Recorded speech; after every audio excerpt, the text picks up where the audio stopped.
It's time for Oskaloosa Indians football on the No Coast Network. Brought to you by Bank Iowa, Mahaska Drug, William Penn University, Fairway, Raymond James Financial Services, Roxburgh's Decorating Center, Oskaloosa Vision Center, Swim Sports Awards and Screen Printing, Hawkeye Real Estate, Cloud Valve Company, Robert Auld Investments, Mahaska, Kinetic Edge Physical Therapy, Penn Central Mall, Kelly Style Insurance, Oskaloosa Area Chamber and Development Group, Pedrito Orthodontics, and Pella Printing.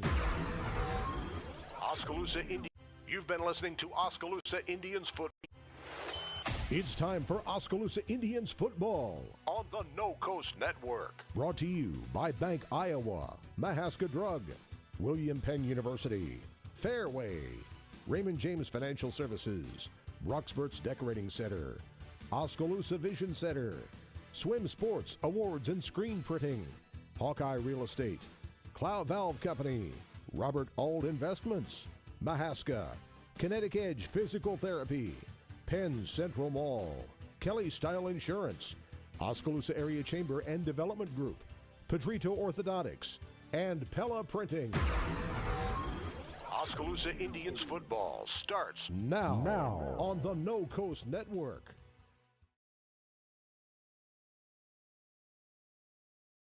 Live, we are here at the Lacey Recreation Complex, and just in time as the homecoming court being introduced here, the homecoming game for Oskaloosa against, according to the Radio Iowa poll, the number 2 team in the state. According to a lot of other polls, the number 1 team in the state, the Spartans of Solon, here in Oskaloosa tonight. While we're at it, let's just go ahead and follow along with what's happening down on the track as they are introducing the court and then the homecoming king and queen, which was coordinated last night, which was always a fun event after the homecoming parade. Josie Bennell, Jory Vandenberg, Maggie Fitzpatrick, and Haley Lashley all were on the court, but it was Anna Jones who was the homecoming queen. And then also on the other side of things for the guys, it was Jaden Van Rukel, Nick Ryder, along with Jared Cruz, and Calvin Silvers. They were all on the court, and it was actually Sparky. He picked one off. He picked another thing off. Alex DeYoung, he is the homecoming king for 2017. So congratulations to him and everybody else. So overall, the homecoming court of one of many things that have gone on this week, along with the Powder Puff football game, Powder Puff volleyball, Oskaloosa picking up a 5-set win in volleyball, which was very fun on Tuesday against Newton in a thrilling matchup, really. And then, of course, on Thursday night, the homecoming parade and the coronation at the Old Community Stadium. My name's Emery Songer. I'm joined by my partner, Doug DeCock. The freshman game went a little long, very competitive. It was Solon 27-21 over Oskaloosa, but they went back and forth. The game lasted a little longer. We have still about 31 minutes from now until we'll kick off tonight, and we expect an interesting ball game. 2 teams, Doug, undefeated in district play. Oskies won their last 3, Solon at 4-0 to start the season. Important for both teams to win this matchup because the way it's kind of shaping up, the winner of this game will have an opportunity really to coast to a playoff berth and potentially the district title. Loser of this game still in good shape in the district to make the playoffs, but you certainly can't make another slip up with a loss later on this season for whoever comes up on the short end of the stick. For Solon, the third best team in this district by all means seems to be Washington, if it's not one of these 2 teams. The third team in the mix to make the playoffs, and Solon absolutely destroyed them, dismantled them 40-0 last week.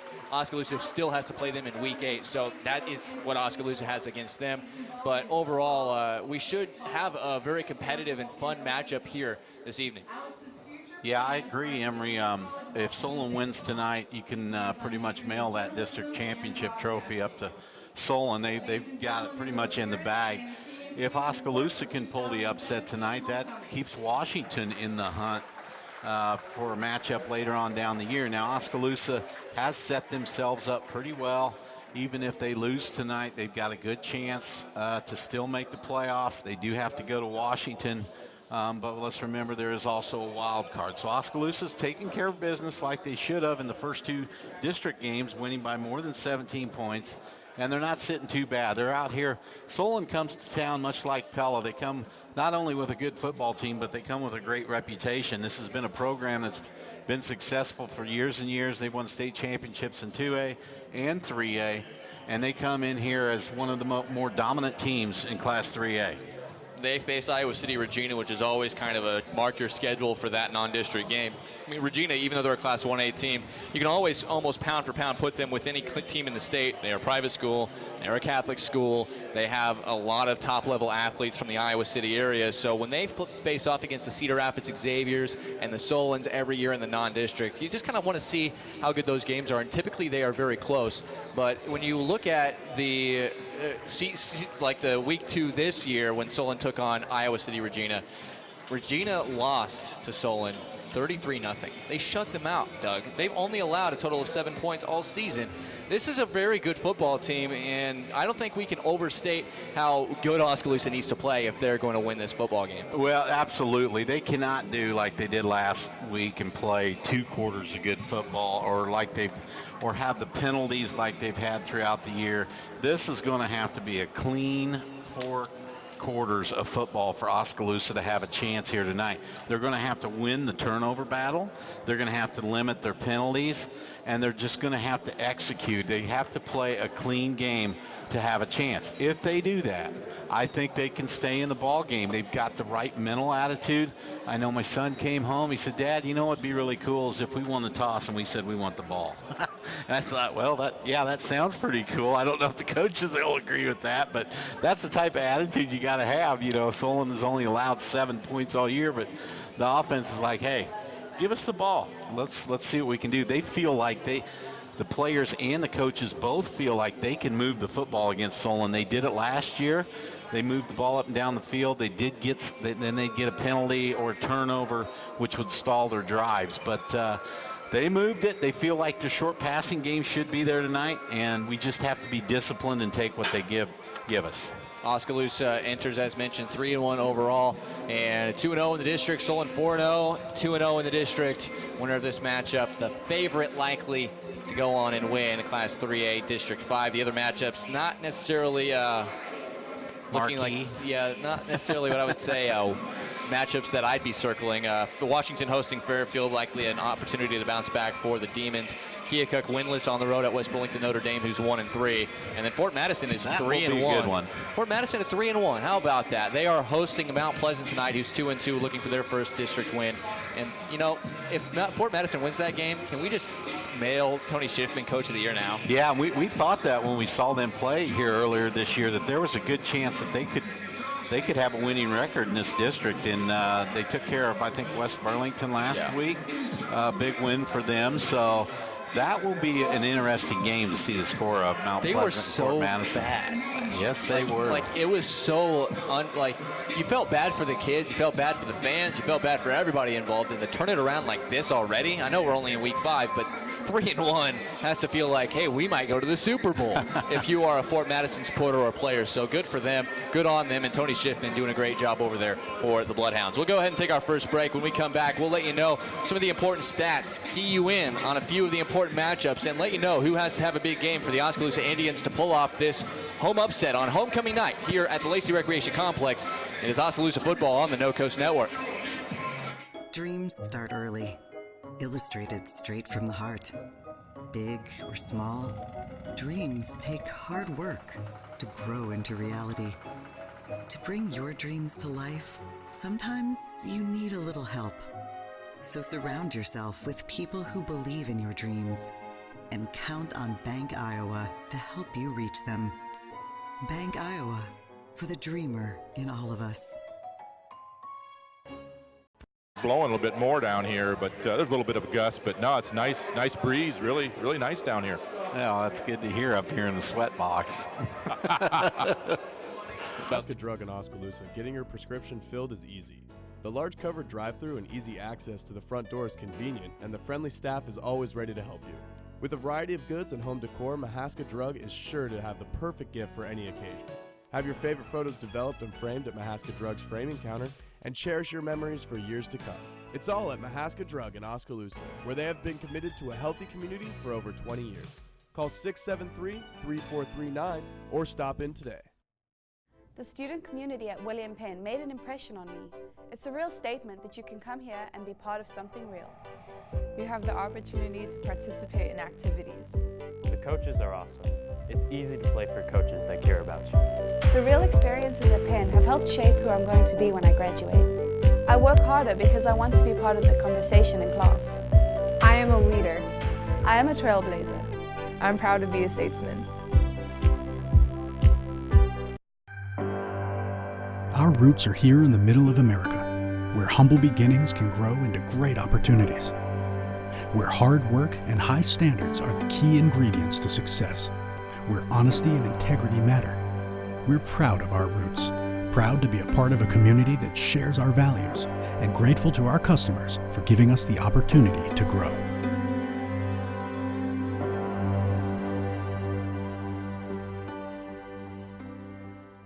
Experience the Bruxvort's difference. We aim to provide you with the best value and better service than can be found anywhere else. After 36 years, we're still as committed to our customers and our community as the day we first opened our doors. Please stop in and give us a chance to prove how important our customers are to us.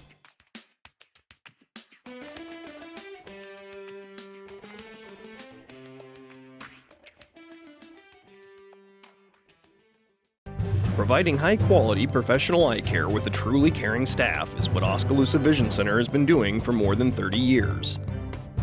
With our state-of-the-art equipment, we can provide comprehensive eye exams, prescription glasses, and contact lenses, as well as medical care like eye infection and disease treatment, emergency eye care, and pre- and post-operative aid. Newborn to adult, we have the experience to meet all your eye care needs. Oskaloosa Vision Center. Come see us today. Oskaloosa football here on the No Coast Network. Emery Songer, Doug DeCock, and we'll be checking down with the coach, Jay Harms, as this game kind of unfolds. He's down there on the field level kind of gathering some more information. Oskaloosa a little bit more to full strength than they have been. Still missing Ike Schultz, Tucker Nunikov, and Vincent Ramirez, but a few guys back that we expect to play a little bit more than we saw last week at least. Guys like Lutz, guys like Jared Cruz.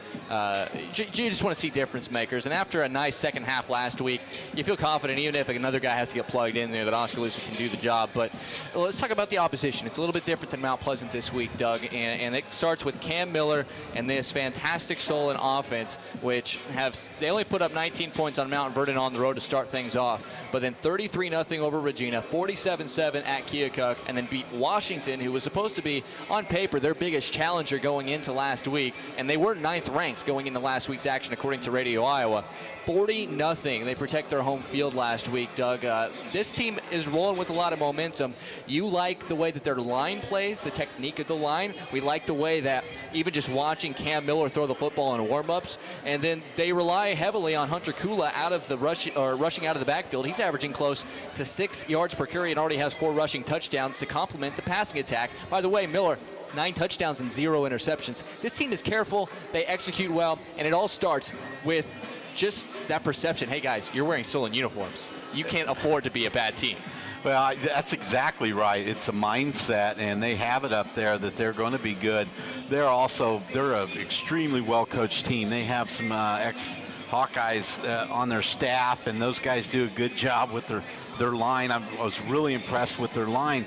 When I look at the stats here, they've got some weapons, and they got some young weapons. Their quarterback, Cam Miller's a sophomore, and he likes to throw to another sophomore, A.J. Coons, whose brother is, I think, on scholarship as a wide receiver at the University of Iowa. So there's some good genes there in the Coons family at receiver. You mentioned Hunter Kula, but Kendrick Harris, the senior, was very effective last year for Solon, and Kula has 59 rush attempts and Harris has 23, so Kula must be a really effective and good back. I've heard of Harris and saw him last year, and he was good last year, so it looks to me like they got a couple good backs they can send at you. They can throw the ball. Miller looks to have a nice release, good touch, and it's going to be a challenge for this Oskaloosa defense tonight. 6 different receivers have caught a touchdown pass this season, and they have 4 guys who've caught at least 5 balls this year. and almost all of them are averaging over 15 yards per catch. So you throw that all into the mix. This is an efficient offense. They score a lot of points. But let's talk about the defense a little bit, because, without the defense, who knows what these scores would be. Again, they've allowed 7 points total in the first 4 weeks of the season. That does not bode well for Oskaloosa's offense, which really did not look very good in the first half against Mount Pleasant last week. If you look at their interceptions, they have Cole Flansburgh, who's a good all-around athlete with 2, and then 4 other guys that have 1 each. And they also have 6 fumble recoveries, and Adam Bach has 3 of those, including 1 that he returned for a touchdown. This is a team that really thrives on taking advantage of the mistake. And when you talk about all those takeaways and the fact that they haven't thrown an interception this year, it's hard to get them in those odd field position battles. They really control, at the worst, the line of scrimmage and where that is on the field. For Oskaloosa, everything's going to start and end with the way their offensive line plays tonight. Absolutely, and we're not sure how many fumbles they've lost, but they're looking at plus double digits right there in the turnover margin. 4 games. Yeah, they were at 12. And they may have lost a fumble here and there, so they're probably plus 10 or better, which is phenomenal through 4 games to have that type of turnover ratio. So Oskaloosa has to take care of the ball. They did not look good beginning the game last week. The whole first half did not look good. They came out and ran the ball. Oskaloosa will present something a little bit different than what Solon has seen so far. We'll be the most balanced attack that they will see. For all of you Iowa Hawkeye fans out there, you're going to see a mini Iowa Hawkeye style defense. They will play a little bit soft. They'll give you the under stuff, and they want you to make 10 to 15 play drives.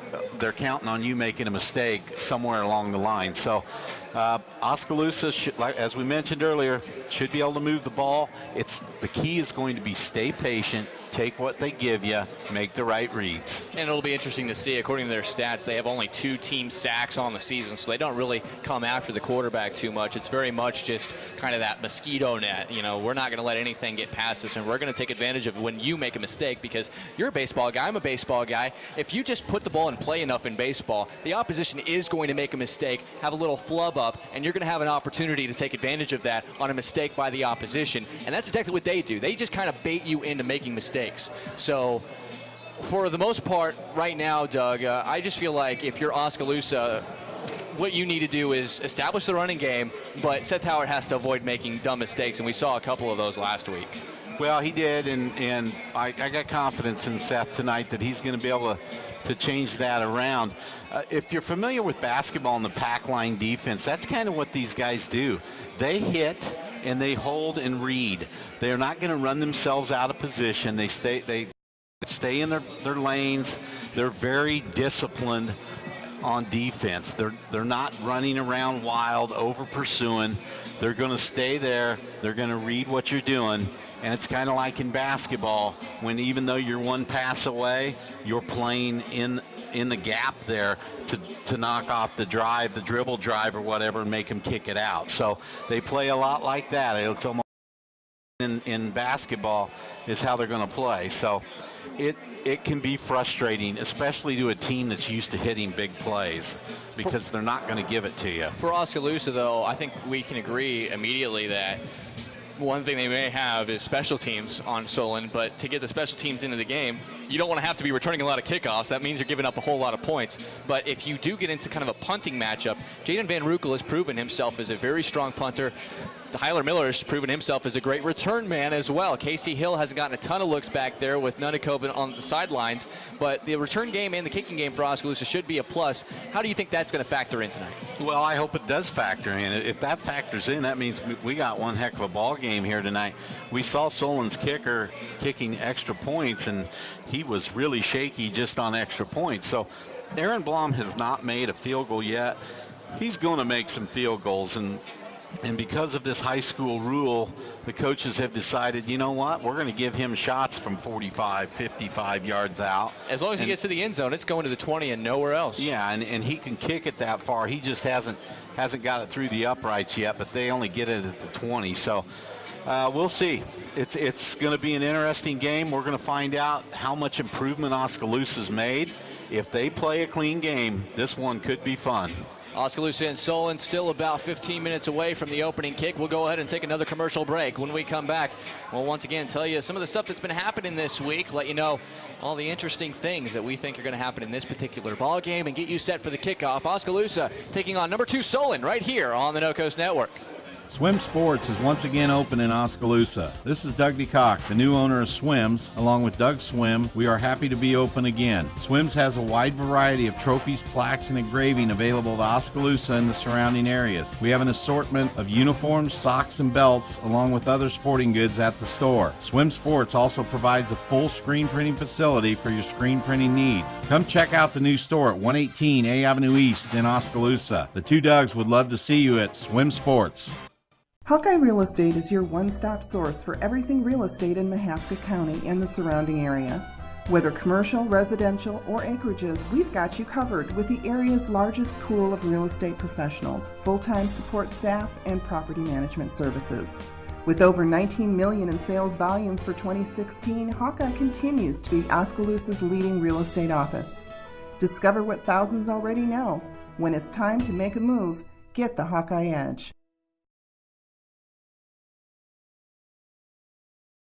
Plow Valve Company of Oskaloosa is very proud of all area students involved in any school activities. They know that being involved takes dedication and hard work put forth by each student. Plow Valve Company reminds you to support our area students in the various activities that they're involved in. School activities are important in molding young people into healthy, successful adults, as they are an important part of a good community. Congratulations to all area students from Plow Valve Company in Oskaloosa. If your savings and investments are sitting on the bench instead of meeting your goals, call Timeout to examine your investment lineup. Your game plan should include getting some investment advice from an experienced investment professional. I'm Bob Auld of Robert Auld Investments, an investment advisor with over 20 years of experience in Oskaloosa and southern Iowa. I would like to assist you with your investment strategies. Call 673-9448 or toll free at 1-800-444-ALD. At Pepsi, we think it's important to celebrate stuff in life. Like when you text that really cute guy you met at a party on Friday, and he immediately texts you back. You celebrate with an ice-cold Pepsi. Or your friend turns on the radio, and your absolute most favorite new song just happens to be playing. That calls for a Pepsi, too. Because when you and your roommate order a pizza, and the delivery guy throws in extra breadsticks, no charge? Break out the Pepsi. At Kinetic Edge Physical Therapy, we're proud to keep the Oskaloosa Indians and their fans safe and feeling good on and off the field. Kinetic Edge Physical Therapy is the expert in injury care, orthopedics, and sports rehab, with a new facility in Oskaloosa, complete with an open gym area in addition to several private treatment rooms. If pain is bugging you, come see the experts at Kinetic Edge for a free injury screen. Find out more, including why the Oskaloosa Indians trust Kinetic Edge, at kineticedgept.com. Here at the Lacey Recreation Complex, getting set for what is kind of a muggy 5th week of the season here in late September. My name's Emery Songer, my color commentator tonight, as always, Doug DeCock. And down on the field joining us is the coach, Jay Harms. Coach, we've been working on your equipment a little bit down there, so hopefully you're good to go for the rest of the night. But is it as muggy down there as it is up here? You know, Emery, it's not as bad as I thought it would be down here. I mean, I just checked it out, and it says it's 85 degrees down here right now, and I'm not standing in front of the fan, Doug. I've moved off to the side here now, so this is 85 degrees, winds out of the south-southeast about 5 miles an hour, and a little bit of breeze. So, yeah, not too bad, but we'll probably still see some cramping up tonight, and you guys pretty much touched on everything, you know, that I was thinking down here as well during this ball game. And, you know, it's not a must-win game, if you guys have talked about. You know, I think maybe we kind of sometimes blow games up too much about, oh, we got to win this game, and this is not in that situation we're in right now. But, you know, it's where you want to finish, and you got to go through games like this and said hopefully our kids come ready to play tonight, which we think they will. And it's been a great week of homecoming, and we know we have a tough opponent tonight, but this is where you make yourself better and you find out, you know, what things you got to work on with those games that we have coming up after tonight. And of course, a win would be huge, you know, for playoff picture. But yeah, even if we lose, we're still in the good hunt. Things are good, so hopefully we'll see a good ball game tonight and hopefully when it's all said and done, we'll be on that win column. Yeah, and Coach Harms, you talked about it as well. Although this is not a must-win situation, there's really not much for Oskaloosa to lose. You just like to try to keep it within that 17-point differential to give yourself an opportunity in case you do drop a second game to maybe snag one of those wild card spots in Class 3A. But Coach, homecoming question for you. A couple of your softball girls ended up on the homecoming court, and Anna Jones, your leadoff hitter for the beginning of the season. I think she finished the number 2 hitter, but you've had her for a few years. She's a homecoming queen. How about that? You're not only making great softball girls, but you're making fantastic young ladies. Well, I think everybody's on the king in court last night. Emory that was there that witnessed the coronation. All those kids have done a great job throughout their high school careers, making Oskaloosa proud of them, and happy for Anna. Great kid. A little bit closer to her and Josie, of course, because I've worked with those girls for five years in softball, and happy for her and Thad and Lee and so forth. But yeah, it was nice to see a softball player, get honored as queen. Coach, did I hear correctly? She is going to be playing softball at Co? Yeah, last I talked to Anna, she's kind of decided, she had some different looks, different offers, and she just felt really good at Co. They've really pursued her about the last 2.5 years, and she felt really, really good there. So I think she has made the decision that that's where she wants to go and continue her softball career. Man, Coach Harms is churning them out. They're going to the next level in big time. And for people who are Oskaloosa fans and supporters, a couple of names they know, they're going to be in Oskaloosa playing tomorrow. Yeah, I'm looking forward to that at 10 o'clock at the William Penn Diamond. Indian Hills is going to be playing there, and just got done talking to Thayer and Nicole Westerkamp, and so we'll have Alexis Westerkamp and Aubrey Miller and Alexis Vrew, 3 girls that were on our state championship team. A big part of that state championship team will be playing here in town tomorrow. So if people want to get out and watch a little softball, it's going to be a little warm, but hey, that's just like a summer, playing. So get a chance to go out and watch some former Oskaloosa Indians play softball for Indian Hills. Yeah, Coach, that's unbelievable. Fantastic stuff. We'll be checking out with Coach Harms, assuming the equipment don't do anything crazy down there, Coach. We want your equipment to keep working. Yeah, I hope it to hang in there the whole game tonight. All right, that is Coach Jay Harms, and he talked about Josie and Anna. You've had an opportunity to be pretty tight, Doug, over the years with the 5 young gentlemen who were on the homecoming court: Nick Ryder, Calvin Silvers, Alex Young, who's the homecoming king, along with Jared Cruz and Jared, Nick, Alex, Jaden Van Rukel. Yeah, so you have those 5 kids. We see 4 of them on the field. Nick Ryder helps out a lot. He's on the Indian Power every week. Just what I've seen the last 3 or 4 years on the homecoming court, these are not just your typical jocks, not the quarterback of the football team, but band kids are getting in there, just athletes that help out in all sorts of things, involved in a lot of different activities. Really cool to see the students really support those kids. Yeah, it is, and I have been around. I've coached all 5 of those young men in one sport or another throughout their lives, and you could tell when they were youngsters that they were going to be a special group, and they certainly are. They're very respectful, polite. I just can't say enough good things about those guys. 3 of them belong to another little group that's called the Pop-Tart class, which they mentioned last night. There's a group of guys that they have their own little group that they do on their social network, and they're called the Pop-Tart class, but it sounds like they have a lot of fun with that. I can't imagine what that is. The Oskaloosa Marching Indians are making their way onto the track. Of course, they'll play our national anthem momentarily. Doug, we still have 6.5 minutes until game time, but Solon's coming in expecting to win this game. Oskaloosa's expecting to compete in this game, and there is a significant difference. But if you're an Oskaloosa fan, what your realistic hope is for the outcome of this particular ball game? The realistic hope, I would say, is that you go into the 4th quarter within striking distance.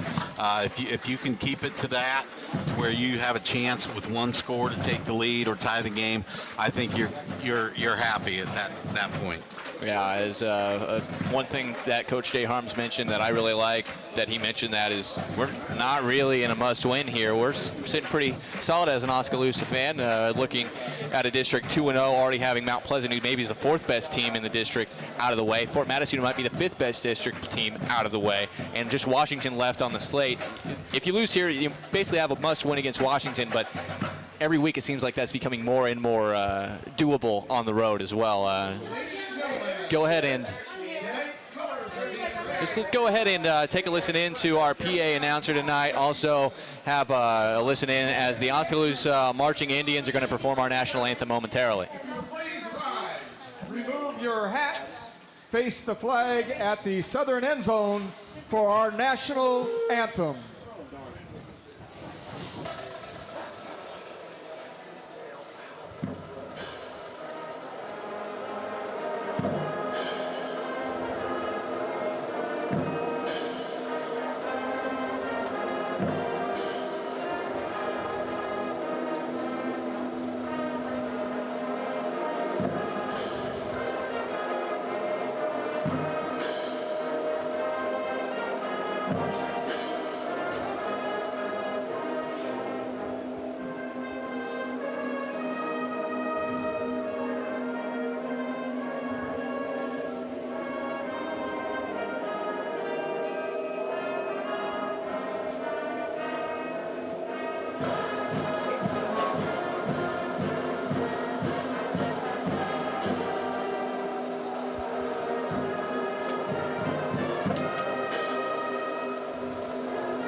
Our national anthem here live at the Oskaloosa football game against Solon at the Lacey Recreation Complex, and the fight song on Wisconsin being played as the Indians will be coming out shortly. A nice crowd on hand as always for Oskaloosa football.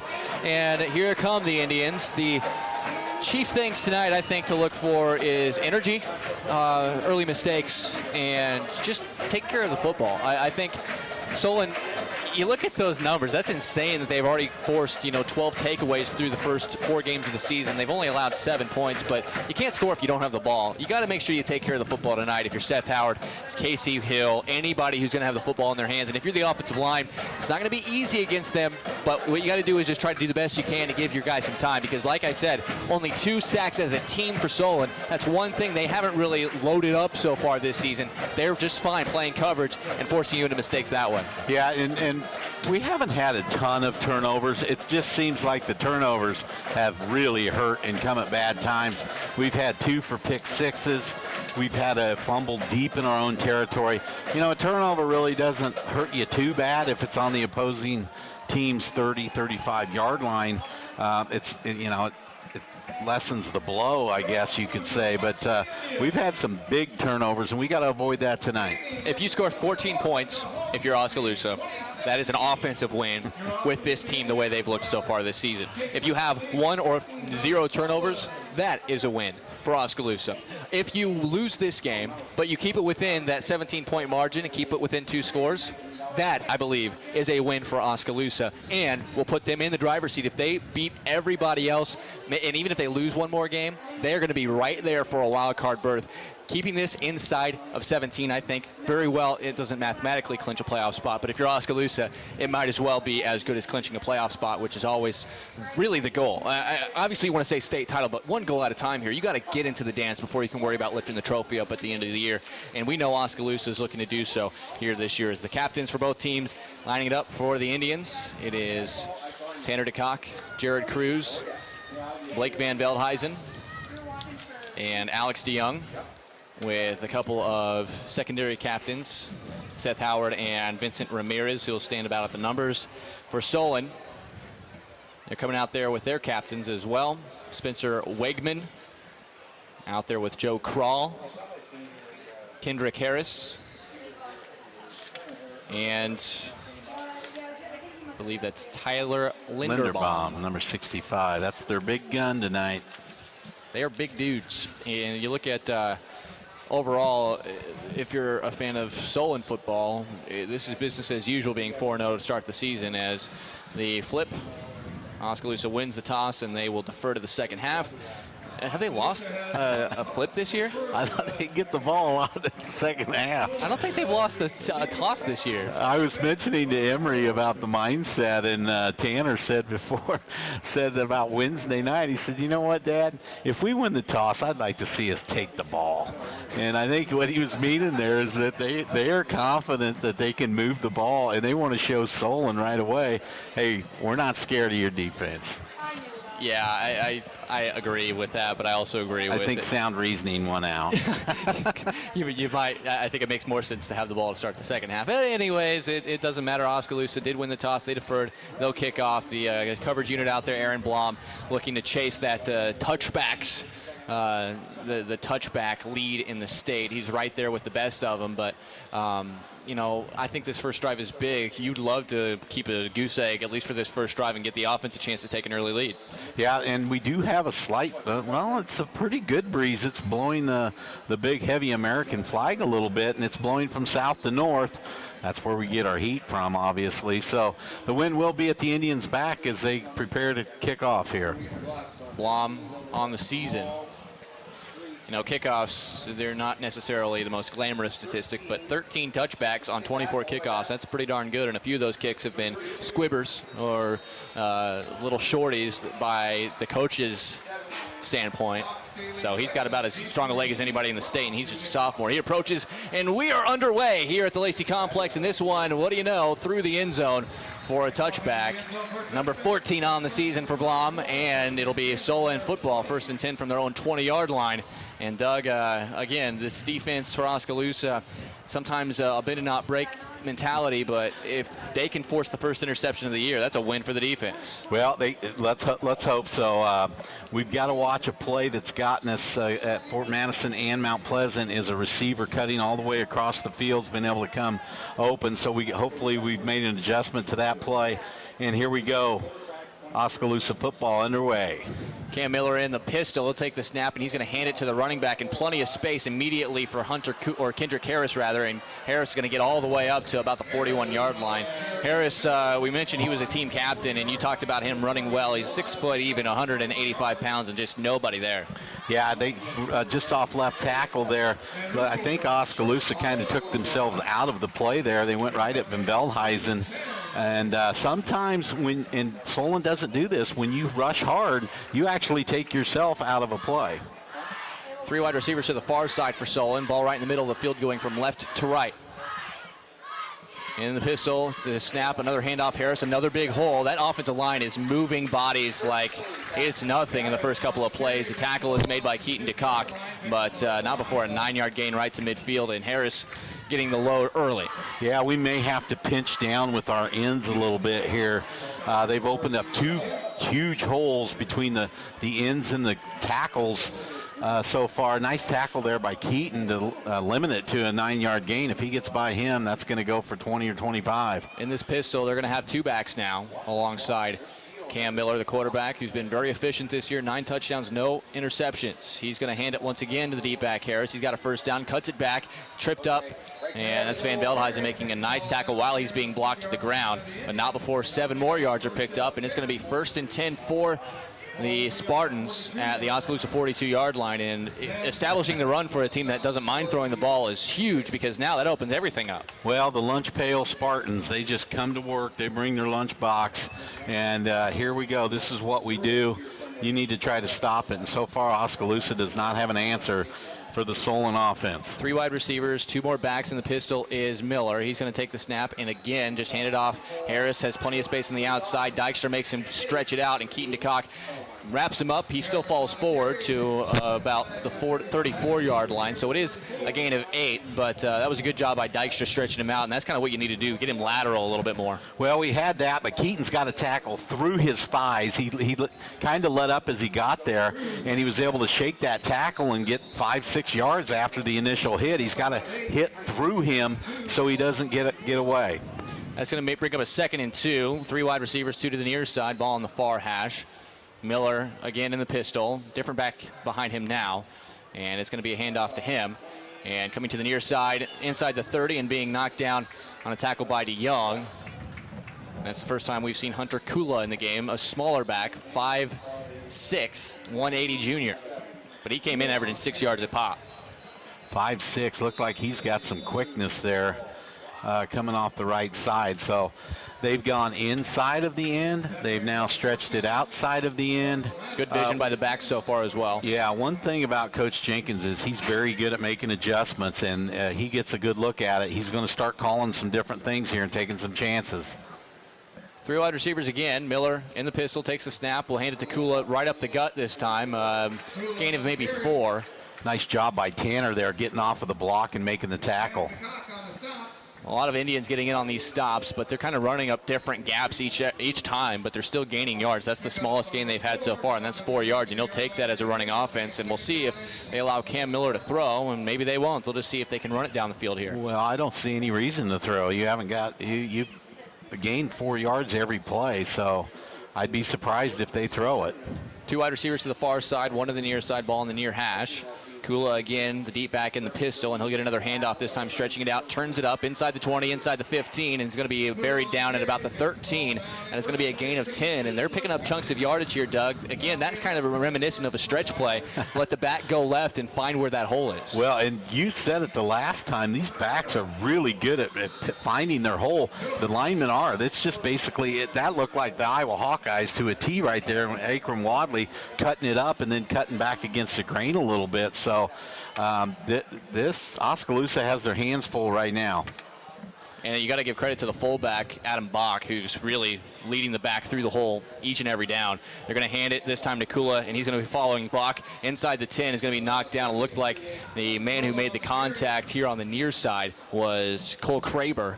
And that's going to be still a gain of about 5 yards, and it's going to be 2nd and 5. It's just so fast how fast they're getting in the line of scrimmage and beyond. Well, one thing you almost got to hope for here is a holding. Maybe on that stretch play, maybe on that stretch play you can slow them down a little bit and get a holding call. But right now they are imposing their will on us on the offensive line. Harris re-enters. And their backs are doing a fantastic job of reading the hole. 2 wide receivers to the near side. They'll bring a tight end on that far side. 2 backs still alongside Miller, and he's going to hand it to Harris. He's going straight up the gut, tries to cut it back outside. Casey Hill, a nice ankle tackle to avoid him getting into the end zone, but it's right near the sticks after a gain of 5, and we'll see if they measure or they just give him the first down. It is a first down. It'll be 1st and goal at the 3-yard line. 7:39 to go, first quarter, and Solon marching down the field with the legs of Kendrick Harris and Hunter Kula. And there was a lot of room there. They're getting a 3-4 yard push on the offensive line, and they're just really moving us out. Again, Harris the deep back, 2 wide to the near side. Here's the snap. It'll be Harris. He's looking to stretch it to this near side. He turns it up, dives into the end zone through a tackle, and it's a touchdown. An 80-yard drive, which really was as good a running offense as we've seen. They tested different gaps. Their linemen were getting to the second level. The fullback was doing a great job of helping open that up once he moved into the backfield. Both backs very strong, very quick into the hole. There's not a lot to complain about if you're a Solon coach or fan after that first drive. No, that was about as workmanlike a drive as you'll see. It was almost like practice for them. Oskaloosa is going to have to take some chances and get some guys up the field and try to make some plays for loss of yardage. And there's going to be a fake. They snap it to Adam Bach, the fullback, who's also the kicker, and then he's going to get into the end zone for a 2-point conversion. You mentioned it. He did not look too impressive kicking the football in the extra point, so they go for 2 with him out of the fake and get it. 8-0 Solon after the first drive of the game. Oskaloosa's offense will need to respond quickly. 7:20 to go, first quarter. Solon by 8. We'll take a quick break and be back with more after this on the No Coast Network. If you are looking for brand names close to home, then look no further than Penn Central Mall in Oskaloosa. Penn Central Mall has a wide variety of stores for people of all ages. Find the perfect pair of silver or Vigas jeans at Maurice's. Get a pair of Oakley sunglasses from the smiling staff at Eye Care Partners. Cozy up with Ashley Furniture from Gilworth Furniture. And find that dazzling diamond from Gardner Collier Jewelry. When you're done, grab a bite to eat at Mir and Cheeto or the Pizza Ranch. It's all at Penn Central Mall in Oskaloosa. Shop, walk, and enjoy. Penn Central Mall. The Oskaloosa Indian offense has their work cut out for them because the defense, that first drive, pushed around by the Solon Spartans. They looked every bit one of the best teams in the state of Iowa there with a fantastic 80-yard drive, all running the ball with Kendrick Harris and Hunter Kula. Adam Bach bounces in the 2-point conversion, faking out of the extra point look. As we mentioned, I would be honestly surprised if he was kicking extra points. As odd it was looking him kicking the ball in the pregame. But Oskaloosa gets their first touch here with 7:20 to go, first quarter, down 8-0, and we'll see what they can do as Bach has it teed up, ready to boot it away. Miller and Hill are back deep for Oskaloosa.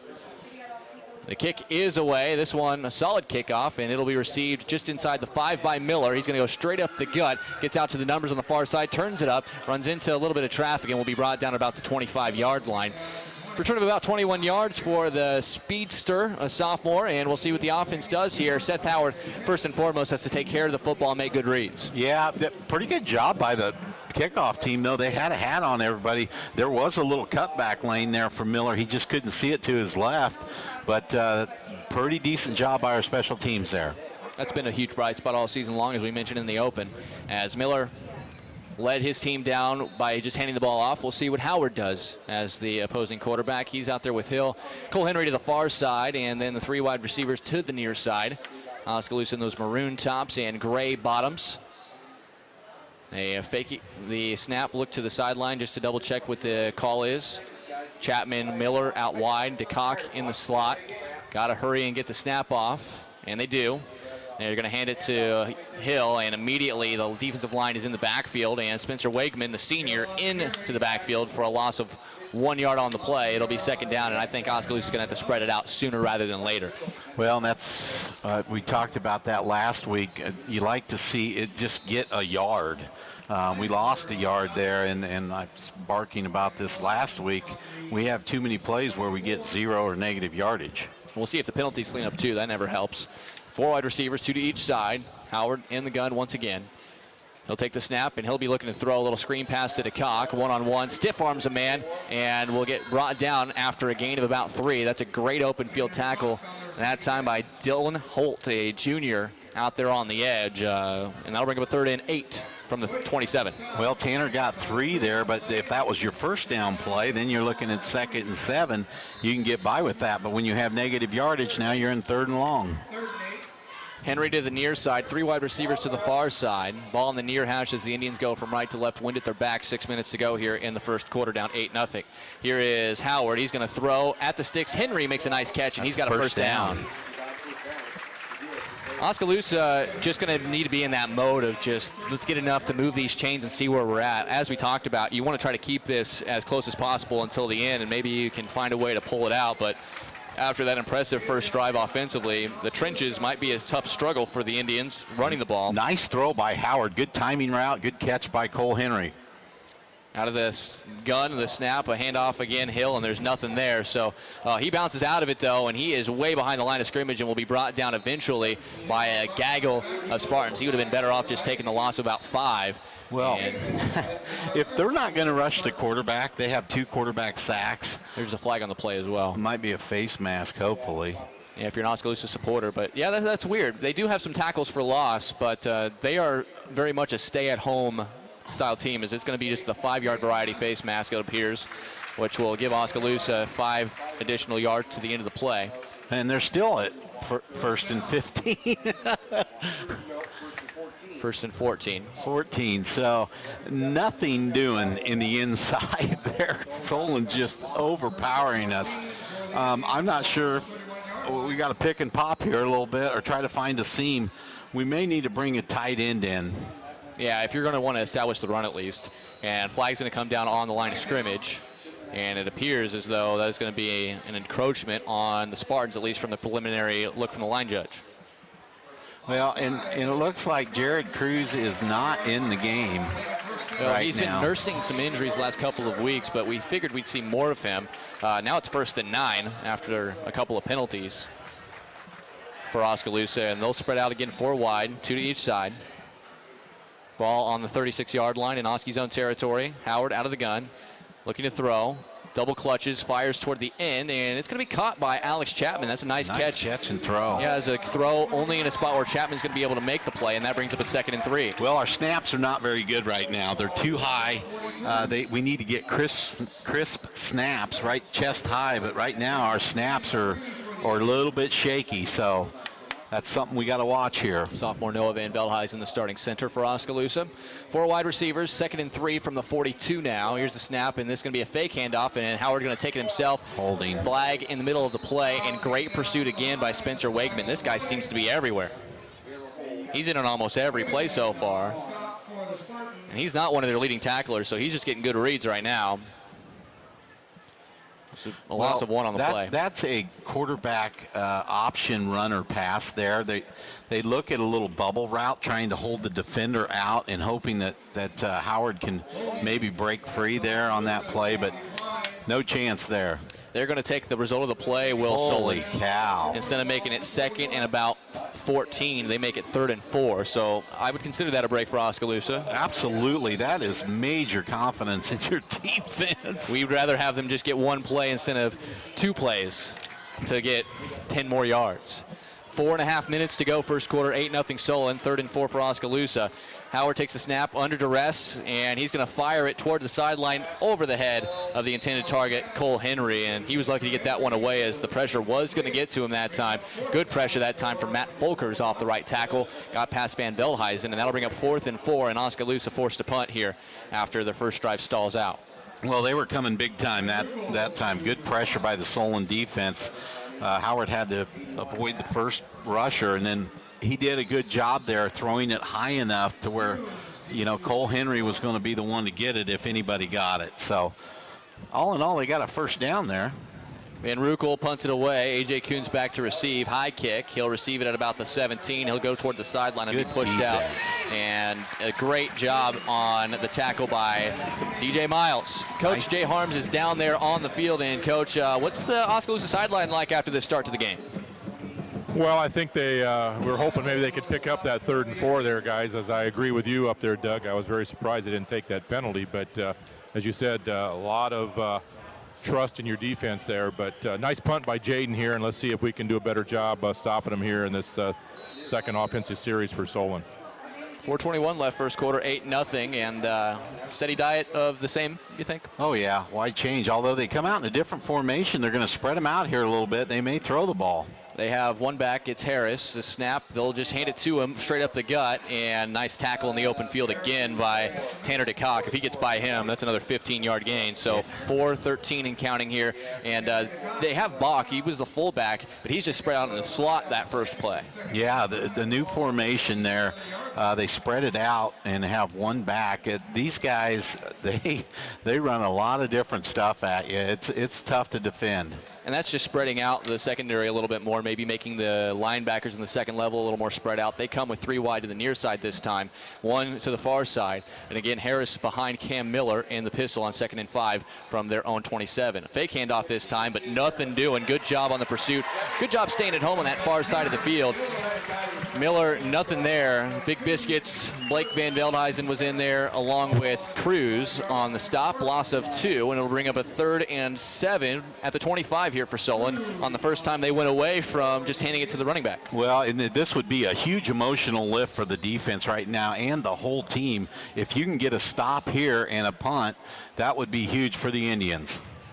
3:10 to go first quarter, 8-0 Solon the lead in the football, 3rd and 7 from their own 25, and this might be their first passing opportunity of the matchup. 4 wide, 3 to the near side. And it is. Looking to throw is Miller. He's got his man Bach over the middle, and he is gone to the races. One man he's trying to outrun is Silvers, and Silvers will not catch him. And that is going to be a 75-yard touchdown pass from Cam Miller on his first attempt of the game. Finds Bach, the fullback, who is lined up as a slot receiver. Just a little skinny post up the middle. Van Rukel a little out of position and did not make the tackle in the open field. You hit it on the head there. Van Rukel was late in reacting to the player. It was right in front of him. He just did not come up quick enough and either hit the guy as he's catching the ball and jar it loose or make the tackle. So that one goes big. Oskaloosa they let one by there. They come out with a different kicker now to try to put in the extra point. It looks like Greg Brandt. Again, Spencer Wegman doing everything. He's holding here, and they're going to stop the play before the snap. That looked a lot better. It's actually Aiden Dahl, a junior. The flag. Dahl has not attempted an extra point this season. So a false start to replay the try.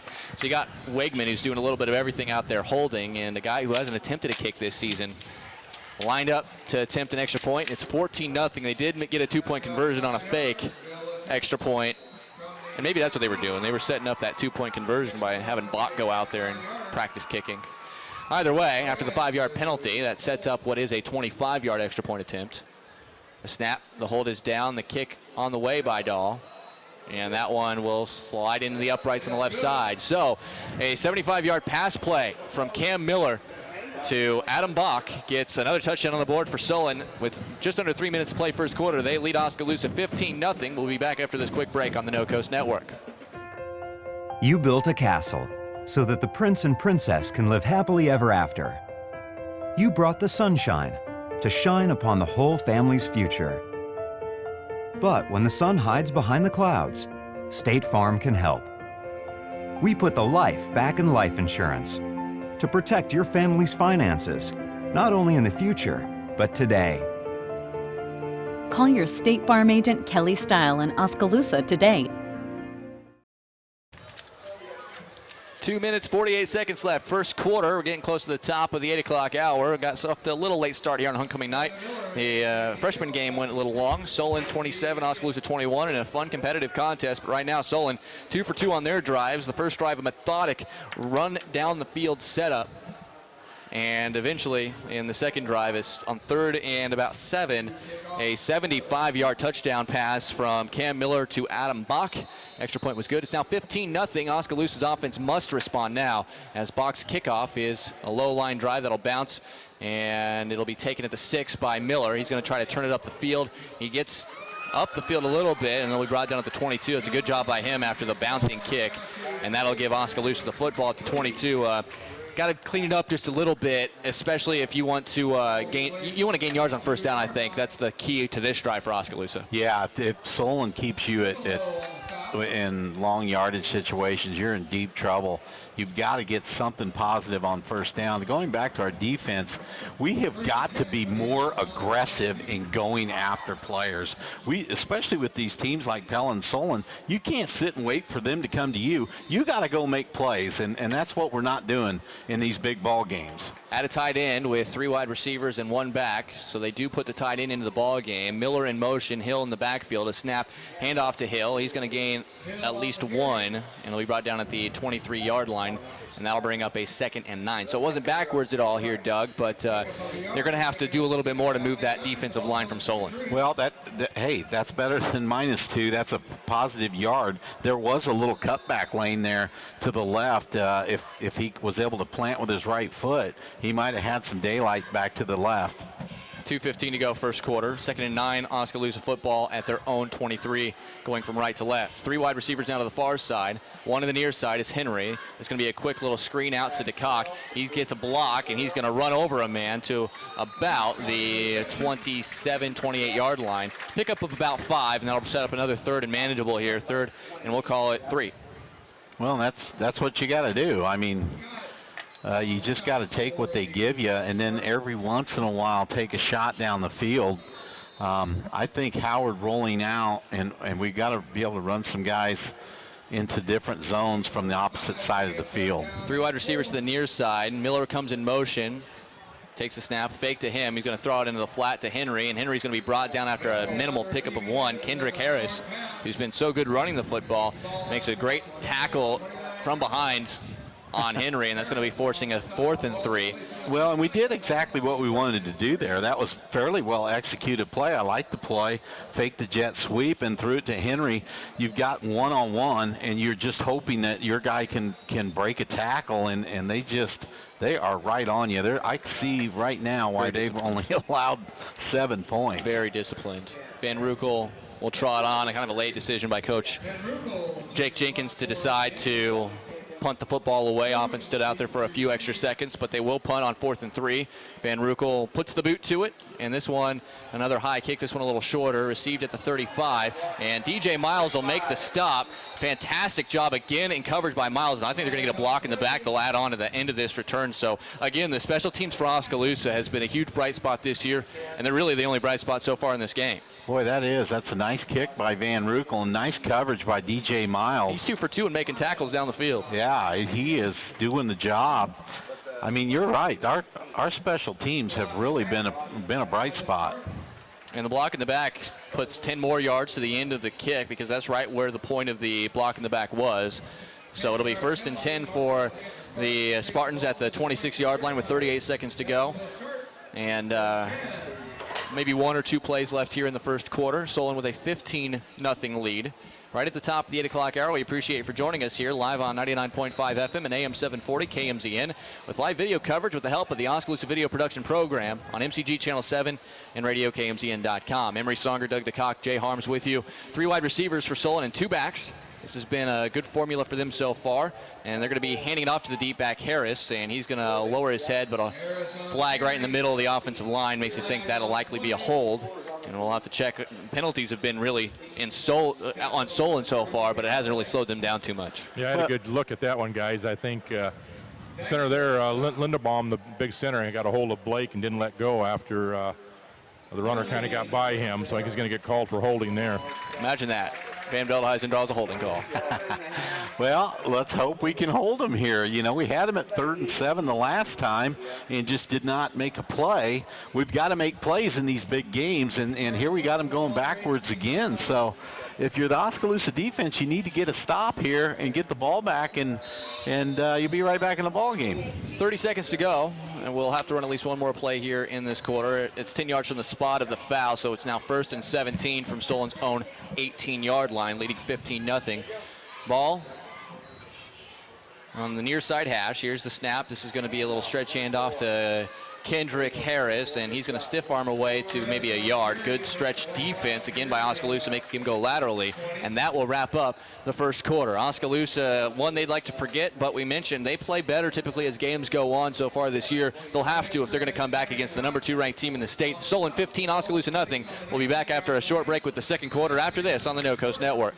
Mahaska County Ag and Rural Development is dedicated to the promotion and improvement of rural economies and to the development of both vision and leadership to enhance the quality of life in all Mahaska County. Recently designated as a home base Iowa community, Mahaska County and the city of Oskaloosa are now welcoming veterans and transitioning service members for career opportunities in the area. This also includes an incentives package created through Mahaska County Ag and Rural Development. For more information on how to support the Home Base Iowa initiative, contact Deanne DeGroot at 641-672-2591. We love to help people with their smiles. Petrito Orthodontics of Ottumwa and Oskaloosa is all about creating beautiful smiles and increased self-esteem that lasts a lifetime. We specialize in creating individualized smiles by committing to make each visit a memorable experience. Our office is equipped with state-of-the-art technology to ensure optimum results. For help with your smile, call Petrito Orthodontics.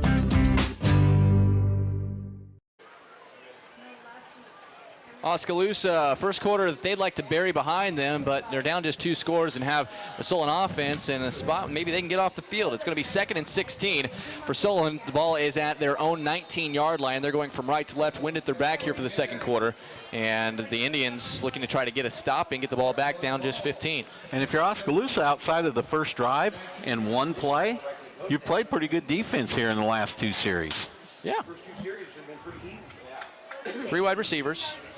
2 backs. In the pistol is Miller. He fakes the handoff. He's under duress. He's rolling to his right, looking down the field, fires, and it's behind his intended target and nearly intercepted by Van Rukel with one hand. That nearly was a huge game changer. Remember last week, the big game-changing play was late in the second quarter. Alex Young, an interception on a deep pass, and then he lateraled it to Van Rukel, who then returned it all the way inside the 10-yard line. Oskaloosa would capitalize on that play and end up running away with the game from there. This is a different monster, though, in Solon. Yeah, that was excellent team defense. Cruz did a good job on contain.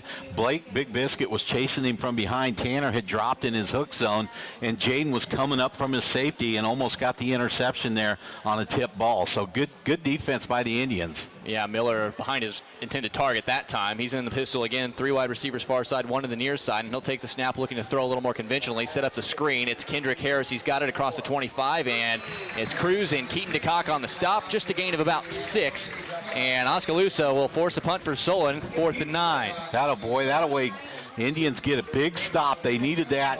And like I said, one big return here, something positive to happen, and the Indians will be right back in this game. Good job, Solon, much like the Hawkeyes, as we mentioned before, likes to run screens. A little conservative, don't want to turn the ball over. Yep, pretty good job there reading that. I think that was a little too far to run a screen with 15 yards to go or whatever it was, but good job by Oskaloosa. 11 minutes to go here in this second quarter, 15-0, and Solon will give it up for the first time. Bach to punt. He's going to roll to his right and do a little rugby-styled kick, a little poocher, and it's going to be away from Tyler Miller. A great punt by Bach. Miller is going to watch it bounce, and he's not going to take a chance. It'll roll out of bounds at the 5-yard line. Adam Bach is one of those guys that just does everything, and that time he kind of did the old it's kind of like that Joe Montana throw, you know, the catch. He rolls to the right, kind of throws back across his body there. Well, he kind of did the rugby style of that. He saw Miller kind of drifting with him, and he ended up kicking it behind him, and Miller couldn't track it down and got a great roll. And what a weapon that is. He was actually rolling right, sprinting to the right, and he kicks the ball back across the field. I don't think there was anything Miller could have done with that ball. No chance. You know, Tyler's been doing an excellent job catching the ball, but man, what a break for Solon, and then it rolls about 20 yards, but not much they could do on that play. Just a talented kick by their punter. Adam Bach doing a little bit of everything.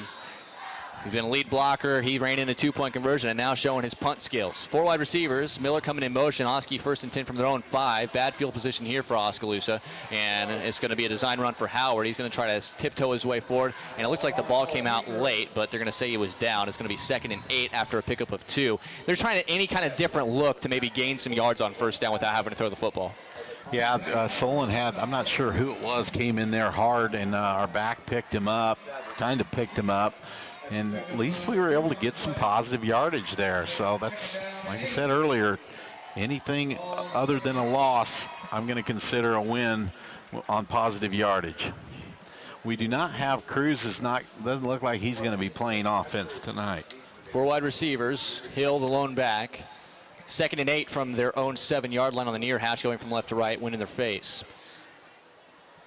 Howard takes a snap. He's going to fake a handoff, and he's going to be swallowed up immediately. Once again, the first man in there was Spencer Wegman, and somebody on the left side of the offensive line is going to have to get that guy on the ground. Our center just took off and ran right by Tyler Linderbaum. He had a free shot. He just ran straight in there. I mean, if I'm the offensive line coach, I think I'm going to tell the guys, hit somebody that's close to you, because they're just, don't worry about the linebackers right now.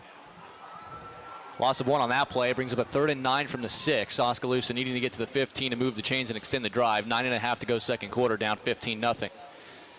Howard, 2 wide receivers to each side. He'll take the snap. They bring a blitzer in Bach. Bach's, he avoids him. That was a good move, and he's going to get out of there. And they're going to throw a flag in the end zone. And whether or not, I mean, the question I would guess is, was he hit after the play, or was that an intentional grounding? If it's a grounding, then that would be a safety. That's not that referee's call. That's a personal foul. Yeah, it is. The passer. Wow, what a break for Oskaloosa. Oh, we are getting some breaks on the penalties tonight. Whoa. That is huge. Unnecessary as well. Bach came on that blitz, and just Howard did a great job of eluding him, but then as he threw the ball away, the only thing, he didn't land up on the ground. I'm guessing they just maybe made head contact. Well, it could have been a blow to the head with an arm too, and it didn't bring him down to the ground, but these guys are running scot-free off the defensive line. They're not even getting touched once in a while. I'm not sure what's going on with our line calls. It'll bring up a 1st and 10 for Oskaloosa at their own 21 after Solon gift wraps a first down. 9:21 to go second quarter, 15-0. Solon the lead. 4 wide receivers. Here's the snap. This is going to be a fake handoff and a little screen pass out to DeCock, but it, again, is going to go for nothing. Trying to see who is out there in the flat, and it looks like it's Jack Staley, the junior, out there making a great open field tackle for a loss of 2. Well, much better job by the interior of the offensive line that time. Everybody got a hat on somebody, and we stopped their penetration.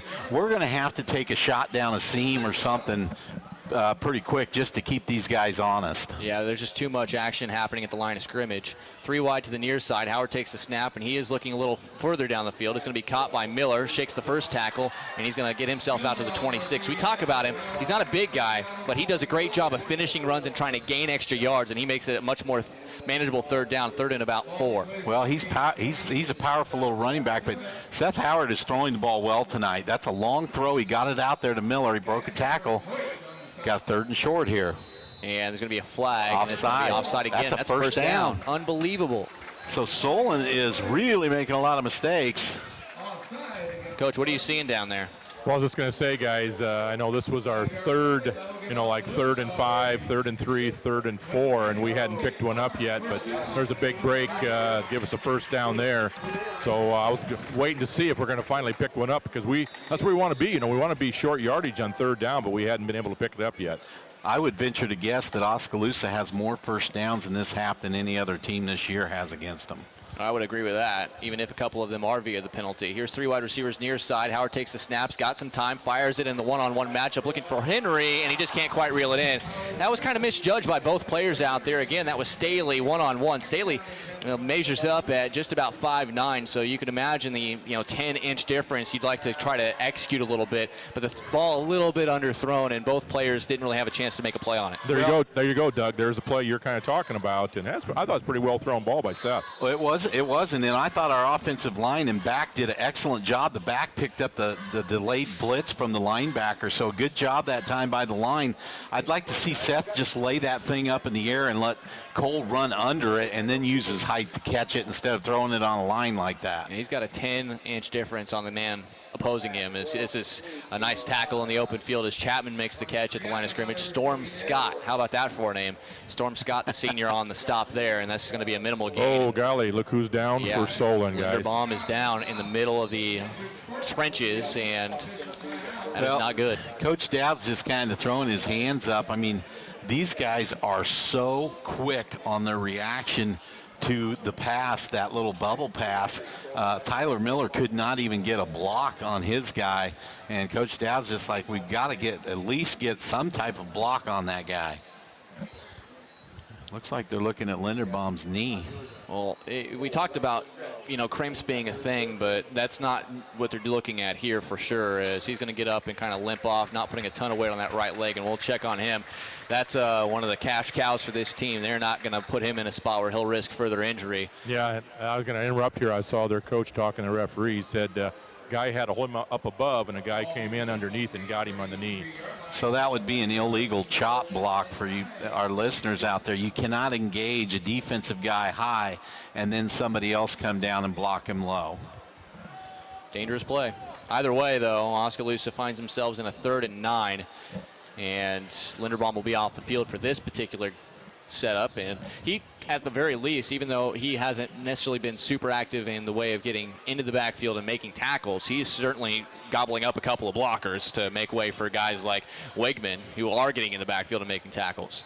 4 wide receivers, 2 to each side, 3rd and 9 at the 33. Howard with one back next to him. He'll take the snap out of the gun, and a little draw handoff here to Hill, but he's got nowhere to go. Again, the second level, good pursuit on the tackle, Ryan Guestkemper, and the junior able to come up from his linebacker spot and make the stop, a loss of a couple, and that'll bring up a 4th down. Coach, it looks to me like they just got athletes everywhere out there on defense. They're not big, but they're quick, they're good tacklers, and they are smart, and they're just not out of position.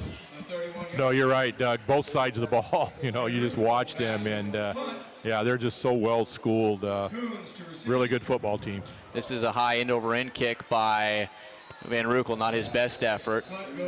We'll see where they mark it. And I think Coach Jenkins was hoping to talk the official into something better than he got. It's going to be at the 47, so good field position for Solon at their own 47-yard line. 7:50 to go, 15-0 Solon the lead. But the Oski defense did get off the field last time. We'll see if they can continue that momentum, although the offense still kind of sputtering. Yeah, they got some first downs there. We're halfway through the second quarter. Once again, if they can get a stop, but they are playing much better defense after that first drive, really, except for the one play that we talked about. But other than that, the defense is playing pretty good right now. 3 wide receivers to the far side in trips. You got one to the near side. It's going to be a handoff straight up the gut. And there's a flag in the middle, likely hold again, as Harris is going to fall forward to the 40. A pickup of 13 yards, but hold that thought, because once again, I think Solon shot themselves in the foot on a big gain. And they're going to say holding again on the Spartans. So that was a little counter play. They pulled both linemen from the right side there and tried to lead them up through the hole. Tanner DeCock had a shot at him at about the 3-yard gain, and he was able to get through that. But once again, a holding play. So give Oskaloosa credit. you're getting held because you're trying to do things, and if you're just standing there, you're not going to get held. So they deserve some credit, this defensive line and the defense right now. They're hanging in there and trying to keep this at a 15-point ball game. 3 wide receivers again split out to the far side, one to the near side. A spot foul, walked off 10 yards from the spot, makes it 1st and 15. Morris, same play, he's going to hand it straight up the gut. And look at the power now by Harris running over to Cock. Keaton DeCock comes and helps Tanner with DJ Miles in on the stop as well. A pickup of 6 to the 48. It'll be 2nd and 9. Well, Tanner did okay there. I mean, he's trying to fight off a block. He's got a running back coming at him. And one that's running with heavy legs as well. I mean, Kendrick Harris at 6 foot even, 185. He is not an easy man to bring down. Yeah, and Tanner's probably he's 170, dripping 75, dripping wet, and he's hanging in there. He's playing tough. He's doing a good job so far. 3 wide, far side, 1 to the near side, and again in the pistol is Cam Miller. Miller fires a little slant. It's caught, and tandem tackle by the 2 DeCocks. And also in on the stop was Calvin Silvers, a pickup of 8, and that'll bring up a 3rd and 1 here after a little slant pass. And that's a play Mount Pleasant hit on us 2 or 3 times in a row before we made an adjustment on that play. You know, they went at Silver's side last week with that, and they just hit it again. So you can tell from game to game what teams have picked up from the other games, and that's a play that they'll come back to if they really need to. 3rd and 1 now from the Oskaloosa 44. 6 minutes to go, second quarter, 15-0, Solon the lead. Got to watch the tight end on this side. Here's the snap. They're going to hand it to Kula straight up the gut, and he's got 1st down yardage, a gain of 4 to the 40 as he's wrangled up by Cruz and Keaton DeCock, and that'll bring up a 1st and 10 now as the chains move by the Spartans. They're not overthinking this too much. They're just making safe plays, and that's why we see them not turn the football over and gain a lot of yardage. They just let their guys make some plays. Yeah, and you know, once again, Tanner was in on the tackle, but that guy's got a full head of steam coming at him from about 4 yards, and Tanner's hanging on like a bull rider. But right now, they're moving the ball again. While Kula is a smaller guy, he still outweighs Tanner by a solid 10 or 15 pounds. Here's the snap. Looking to throw now once again is Miller. He's got his man on the seam once again. Van Rukel does make a big hit this time, but not before Adam Bach picks up another good piece of yardage. That's going to be a gain of 20 yards to the 20, and that'll bring up 1st and 10 on the edge of the red zone. So Van Rukel made the adjustment on that particular play, but they found Bach again in that little seam route. Well, and they went with the cover 1 there. They went man-to-man everywhere. They brought Tanner on an outside stunt from the inside, trying to guess right on that, and Solon had the correct play call and was able to hit the receiver going over the middle. DJ Miles didn't have too bad a coverage on that. It's just the execution. The level of execution is there right now for Solon. 3 wide receivers. Here's the snap. Kula gets the handoff through the A gap, and he shoots up the middle, and he's going to bounce off a tackle and fall inside the 5. Van Rukel makes a touchdown-saving tackle, but not before 18 yards are picked up, and it'll be 1st and goal from the 2. Kula's got just that little extra gear. I think Harris can run and run you over, but Kula can get it into a 2nd gear. Yes, he can. He's quick up through the holes, and Solon at 1st and 2 or 1st down and goal at the ball at the 2. This is tough to stop. This is not going to be good. 4:55 to go and counting, second quarter. Solon looking to make it a 3-score game. They're leading it already 15-0, and they just look every bit the part. If you're talking about a team that's got state title aspirations, they come with a jumbo, and it looks like Cole Flansburgh, the quarterback, is lining up to take a snap, but it looks like timeout was called by somebody. Timeout. And it was Solon who took that timeout. So Spartans didn't like something they saw. Coach, you're down there. How quick is Kula getting in the hole? He looks so short from up here, but he packs a punch. Yeah, he's got the quick feet, guys. You know, they got the whole package. They really do. I've been watching their offensive line, and you know, you guys seen the running backs up there. They got the bruiser. They got the speed. You know, the quarterback can throw the ball when they have to, and you can see, as Doug had said earlier, why they've only given up 7 points all year to the Keokuk squad. That's not very good, so we definitely know that was probably against their tail enders. And yeah, it's going to be a tough night for the Indians. But again, this is a situation that we kind of talked earlier. You know, you got to play these games, and this is where you're going to find out a lot about your ball club. And we had talked about this game is not it's not a big game, and it's just a matter of you know, keeping playing hard, just keep getting better the weeks that we have coming up. But we got a whole second half to go. We're going to see some adjustments, and hopefully get something going here in the second half. Yeah, not a must-win game, but one that could certainly get you ready for the bigger games as the season wears on for sure, because you're not going to see a team better than this. That's a great point. You're going to have played Pella and Solon in your first 5 games.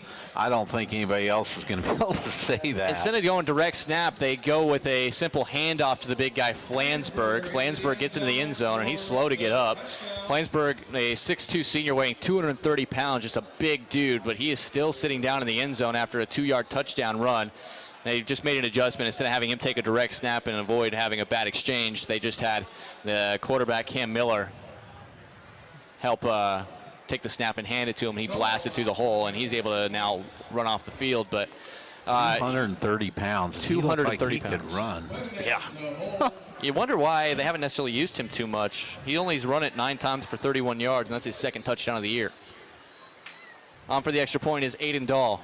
My guess is a lot of these guys aren't playing the second half. That could be it. Here's the snap. The kick is on the way from Dahl, and this one another high archer, but it is good. And it's 22-0. Solon looking every bit the part of a state title contender. 4:37 to go in the second quarter. Oski will receive the kick, down 3 scores after this quick break on the No Coast Network. Over 30 years, Pella Printing has been leading the way in the print industry with quality equipment, modern facilities, and skilled staff. The Pella approach combines old-world craftsmanship with today's cutting-edge technology to provide brilliant printed products at a value price. They take the time to understand clients' needs from design to pre-press to printing and delivery to build lasting relationships with their customers. Whether you need personalized graduation announcements, oversized posters and banners, marketing materials, or stationery, Pella Printing offers a broad assortment of quality printed products done with speed and precision. Pella Printing, where technology and craftsmanship meet. Solon came in the Radio Iowa poll ranked number 2. The Des Moines Register had them at number 1. A lot of other random polls had them in the top 2. So consensus, this is a very good team. State title contender. And they are looking the part tonight. Well, they're a team on a mission, guys. You know, you go back and look at them last year. Great ball club last year again, but who beat them? Who knocked them out? You know, Pella. Yeah, guess who? 28-14, you know, in the playoffs. This is a team that they have a goal this year, and I'm sure their goal is to win that state title. Yeah, Coach, right on there with you. Solon they churn out some good athletes, and this football team is ready as Casey Hill will return this from the 5-yard line for the Indians, trying to turn it up the field and gets back to the 20. That's about all he's going to get. It'll be 1st and 10 for the Indians from their own 20, down 22-0, 4:28 to go first half. And Doug, at this point now, we talked about trying to keep this within a 17-point game for potential wild card berth reasons, but right now I think you got to even look smaller than that. You haven't had an offensive play on the plus side of midfield. That might be a good place to start. And then scoring points. As Coach Harms mentioned, those 7 points they gave up likely were probably in garbage time in the second half. Their starters may be pitching a shutout on the year right now. Yeah, I guarantee you that was the case, unless somebody got loose on a special teams play. But on the bright side, penalties? None. Turnovers? None. We've had some positive yardage plays. We've gotten a few first downs, albeit a couple of them have been through penalties. But and all is not lost tonight. No, not to say the least. Here's going to be a fake handoff, good read option, and getting into the backfield immediately is Tyler Linderbaum. He's right back out there after just getting shaken up last series and a loss of 3 on the play. And I think you're getting to the point, Doug, where you might just have to abandon the run. Yeah, last week we was able to control. We literally dominated the line of scrimmage right in the middle, and tonight we are just getting, it's like there's nobody even in front of them. It's the old Westerns, you know, the flinging doors to the saloon. It's a jailbreak in there. They're big, they're fast, and they can figure out where they need to be. The snap to Howard, he's looking to throw. He's going to flush out to the right, looking down the field, fires at Chapman through his hands. Would have been first down yardage, and you don't see that. Chapman, according to Coach Jake Jenkins, is the best pair of hands on the team, and those are just the kind of catches you'd like to make because that moves the chains and gives you a little bit of positive momentum. Yeah, absolutely. That was a nice job by Howard. A good job by Van Veldhuizen. He kind of cut Linderbaum that time right at the line of scrimmage and was able to keep him away, but Chapman just let the ball go right through his hands. It would have been a first down there. 4 wide receivers now on 3rd and 13. Chapman came in as a leading receiver yardage-wise for Oskaloosa, and Howard never saw the sack coming on the right side. And a fumble was recovered by Oskaloosa inside the 5. Good heads-up play. I believe It was Van Veldhuizen on that side. No, it was Dykstra over there along with Tucker Irwin, who one of those two came up with the football. But Howard was looking to the left the whole way on the play design, and coming unblocked from the right side was Spencer Wegman, who we've talked about, and he just absolutely speared Now, my guess Howard. is that Spencer Wegman is related to Casey Wegman, the ex-Hawkeye that played the NFL. Wasn't there a center, I think, for Iowa? Yeah, from Appleton Parkersburg. Yeah. Here is a low snap. Van Rukel does a good job just to get it out there because that ball was destined to be a safety, but it wasn't a good punt, obviously. He didn't have any time to do anything with it. That's hard to blame on him. On the short hop snap, they'll mark it at the 18, so it's going to go down as about a 15-yard punt. And on the short field, Solon's offense come right back out here, and Oskaloosa is going to have to avoid this getting ugly. 3:08 to go in the second quarter, 22-0. Solon the lead and the football in the red zone. Well, to put this into perspective, Oskaloosa will be favored in every game the rest of the season. Yeah, and that's not even a joke. According to BC More rankings, they do like preliminary by 40 lines. in 3 of them. Yeah, it's crazy how good That's this how Solon good team is. this Solon team is.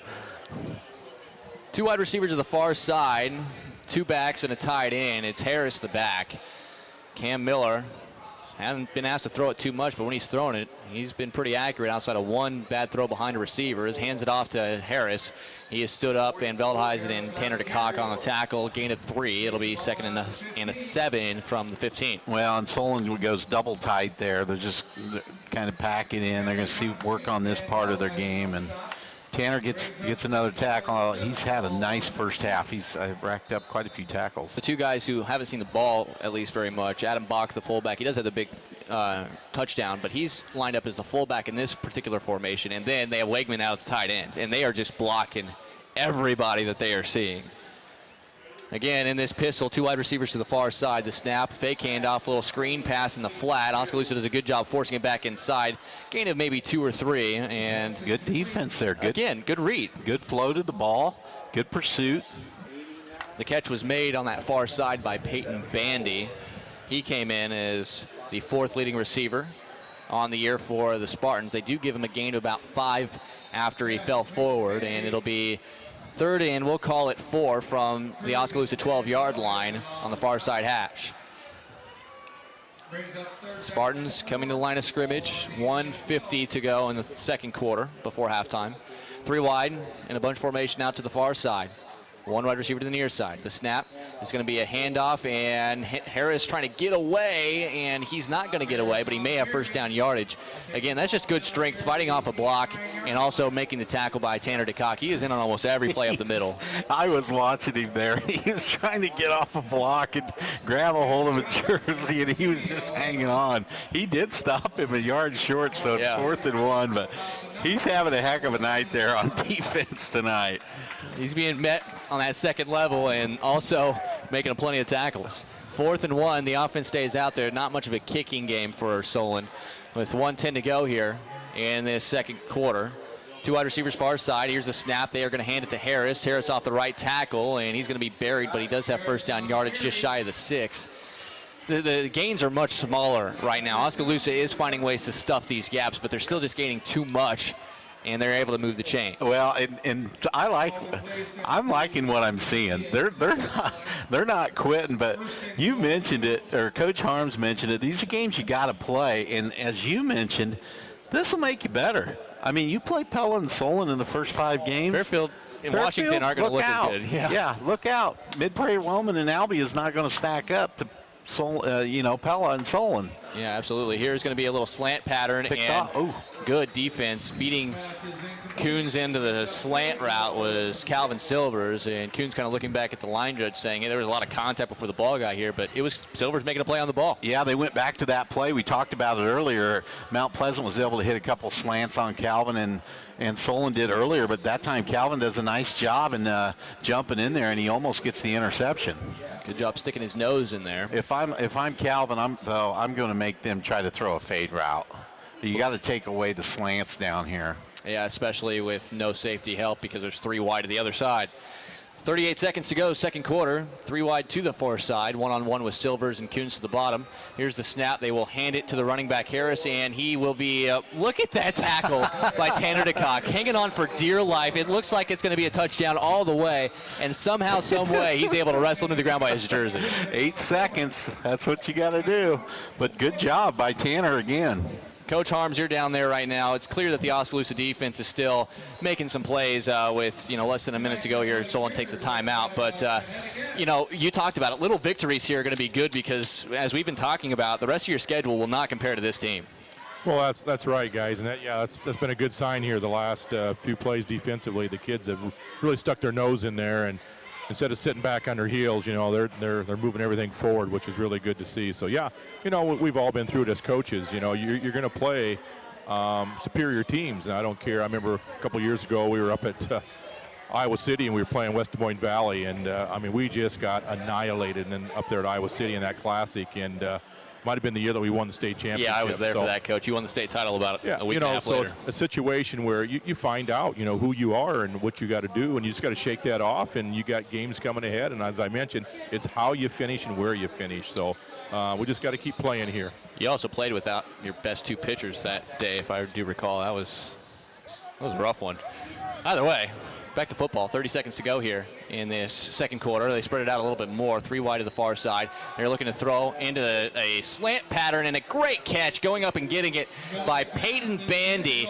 And it was good coverage on that far side by DeYoung, but just couldn't quite out-jump him for the football. At 6'2", Bandy able to reel it in for a 3-yard touchdown reception. Well, we talked about it. You can't give up slant routes down close to the goal line. You got to make them throw fades. The one thing you've got to do is jump that route and take a chance down here, and Bandy was able to just beat DeYoung to the inside and get the touchdown. Buddy Matt Sable letting me know that you were talking about Casey Wegman. His kids' names are Bo and Stone, so Spencer must be some other relation. Here's the extra point up by Aiden Dahl, and it is good. It is 30-0. 25 seconds left. We'll keep it here momentarily, but just to reiterate what's coming up at the half, be sure to stay locked in with us right here. We are going to give you, of course, a fantastic special giveaway that is going to be happening on the field tonight, or on the track, I should say, for homecoming. We talked about the homecoming court earlier. Congratulations, homecoming king Alex DeYoung, homecoming queen Anna Jones.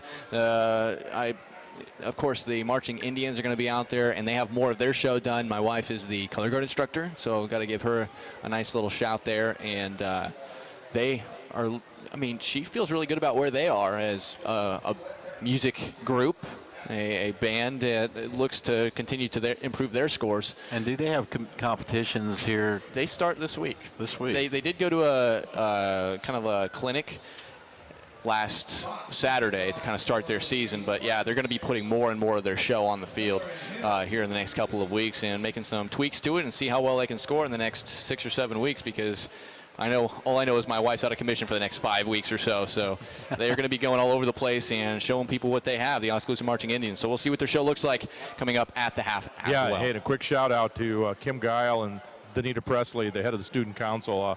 What a great week of homecoming that those kids and those sponsors put on for the student body. Absolutely, Coach, as Adam Bach puts this high and dropped, picked up at the 3-yard line by Hill, and he's going to get out to about the 23-yard line before being brought down. There's just 19 seconds left. It's 29-0. I misspoke, and I don't see Oskaloosa taking a shot here. No, I would take a knee, and let's go in to the locker room and lick our wounds a little bit, and get back out there with a different game plan. It's these guys are good. They're good. They're good. See what Oskaloosa does with just 19 seconds. They do have their full allotment of timeouts, and maybe Coach Jenkins says, we have nothing to lose. Let's just throw it up a couple of times and see what happens. 4 wide receivers, 2 to each side, but Howard is under center, and that's a pretty clear indication that they're willing to go to the locker room, and they will. So that will do it for the first half. Oskaloosa find themselves down on the scoreboard 29-0, but Solon maybe even better than advertised from what we've seen so far here tonight, and Oskaloosa will receive the kickoff to start the second half, looking to make some adjustments and and some improvements on what is going to be happening in the second half against, by far and away, one of the best teams in the state of Iowa. I don't care who you are, as Oskaloosa once again trailing number 2 ranked Solon 29-0 here at the half. We do have a giveaway that should be coming up. Dance Dynamics is going out on the field, and the Marching Indians will be here, so we'll go ahead and keep it here until those groups are performing. And the winner is Bob Drost. They are doing a giveaway over the PA right now. And it looks as though familiar faces are making their way onto the track to do a full-on giveaway. Every home game so far this season and all season long, all 4 of the home games, you will be seeing giveaways for the Oskaloosa Community School District. So let's go ahead and go to our PA announcer and then down to the track to hear what our giveaway is tonight. Ladies and gentlemen, I'd like to direct your attention to the track in front of the grandstands. Tonight, Hy-Vee is celebrating fan appreciation. Good evening, Hy-Veers. We're very proud to be a part of the community and all the great support that we get from this town. So on behalf of the Oskaloosa Hy-Vee, we're happy to $1,000 back to the schools.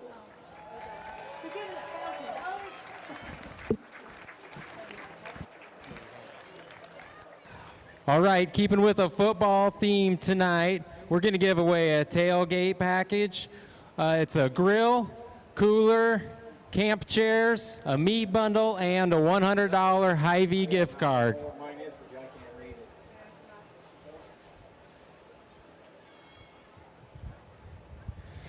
Two, 7, 3, 5, 4, 8, 8.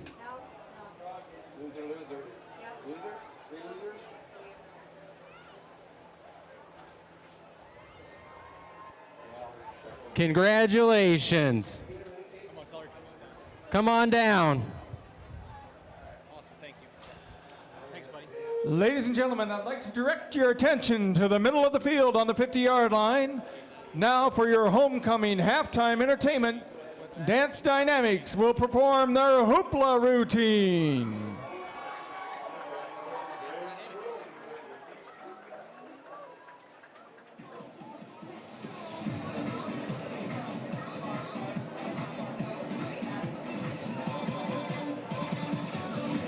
Stay here, Kevin, I'm going to go down. Let's get a little air. We're not trying to leave. I got to get my bar up and get some air to my butt before it sticks to the chair. Oh, you got your blue ticket? Might as well throw your blue ticket away. It ain't no good anymore. Just going to throw the garbage right down there. Garbage right here.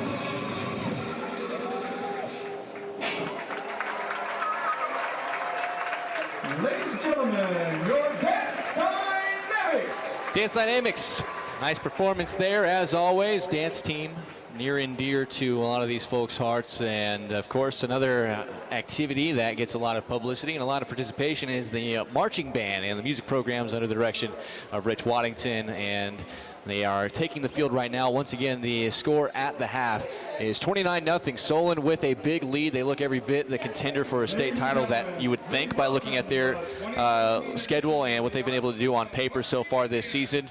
And as the Marching Indians are getting themselves set for this halftime, I'd like to remind you, after the games go final tonight, be sure to check out Scores and More presented by Bubbler. That is going to be on both 104.9 FM KBOE and right here on KMZN. And along with both of those, both of the games that we have on our airwaves, we'll have reports from several other area games and also get you lined up for exactly all the scores and what the district standings will look like after tonight's action. So don't want to miss that after the game goes final here on KBOE and KMZN. Let's go ahead and go back down to the field for the Oskaloosa Marching Indians. Performance is based on the music of Gustav Holst, landmark composition The Planets. It has been slightly more than 100 years since its composition. Tonight we present to you Mars, the bringer of war, and Mercury, the winged messenger, and Jupiter, the bringer of jollity. Is the band ready?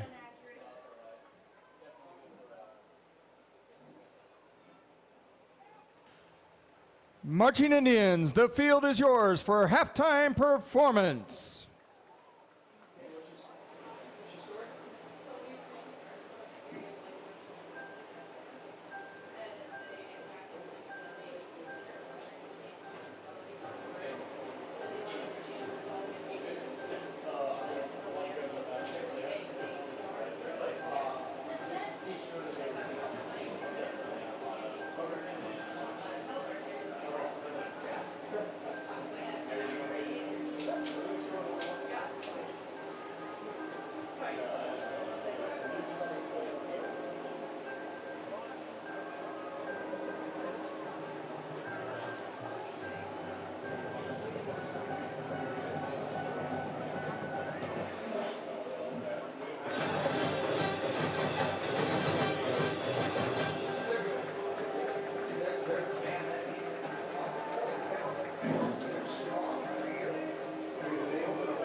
White Project fan, guys. Thank you. Thank you very much.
Ladies and gentlemen, let's hear it for the Oskaloosa Marching Indians. And the Marching Indians for Oskaloosa High School. A great show as they have most of that onto the field now. Let's go ahead and take a break. When we come back, we'll check out some scores, get you some stats, and get you ready for the second half kickoff at the half at Solon, second-ranked team in the state, leading Oskaloosa 29-0 here on the No Coast Network. MCG's new gigabit internet is here, and it's a real gig deal! Connect all your devices, download an HD movie in 7 seconds. Get unlimited use, no limits, no data caps, and no slowdown. And stream a video with no buffering, ever. Work, play, create, innovate with MCG internet. Call to get your upgrade free for 30 days. Buffering videos, spinning wheels are over! You deserve the best, and MCG delivers. Beers and Bigs, tasty food, great beer, and a good cause. You're invited to a fundraiser for Big Brothers Big Sisters of Mahaska County on Saturday, October 7th. Enjoy 4 delicious courses expertly prepared by On the Green. Each course comes paired with the bold flavor of a local no-coast brew. Beers and Bigs, happy hour starts at 6 p.m. Dinner served at 7. Call for reservations for Saturday, October 7th, and help us start a Big Brothers Big Sisters in Mahaska County. The Oskaloosa Herald presents Fan Appreciation Night at the next Oskaloosa Indians home game. Pack in Lacey Stadium on October 6th to support your Indians and watch them crush the Keokuk Chiefs. The Herald is giving away an iPad mini plus an Oskaloosa gift basket. Every paid entry gets a chance to win. The varsity game starts at 7:30 p.m. Come see the Oski Indians versus the Keokuk Chiefs game on Fan Appreciation Night, October 6th. Presented by the Oskaloosa Herald. Dreams start early, illustrated straight from the heart. Big or small, dreams take hard work to grow into reality. To bring your dreams to life, sometimes you need a little help. So surround yourself with people who believe in your dreams and count on Bank Iowa to help you reach them. Bank Iowa, for the dreamer in all of us. At Mahaska Drug in Oskaloosa, getting your prescription filled is easy. The large covered drive-thru and easy access to the front door is convenient, and the friendly staff is always ready to help you. With a variety of goods and home decor, Mahaska Drug is sure to have the perfect gift for any occasion. Have your favorite photos developed and framed at Mahaska Drug's framing counter, and cherish your memories for years to come. It's all at Mahaska Drug in Oskaloosa, where they have been committed to a healthy community for over 20 years. Call 673-3439 or stop in today. The student community at William Penn made an impression on me. It's a real statement that you can come here and be part of something real. You have the opportunity to participate in activities. The coaches are awesome. It's easy to play for coaches that care about you. The real experiences at Penn have helped shape who I'm going to be when I graduate. I work harder because I want to be part of the conversation in class. I am a leader. I am a trailblazer. I'm proud to be a statesman. It's halftime. Oskaloosa trailing second-ranked Solon 29-0. I like to use the Radio Iowa rankings, but a lot of these polls have them at number 1. And Doug DeCock, my partner, we can see why. They look every bit the part of a state title contender. They sure do. I will be extremely surprised if anybody can knock these guys off. They are just one heck of a football team. They are well coached. They are balanced. They are athletic. They are smart. They're the whole package. You know, I'm proud of the Indians, the way we played.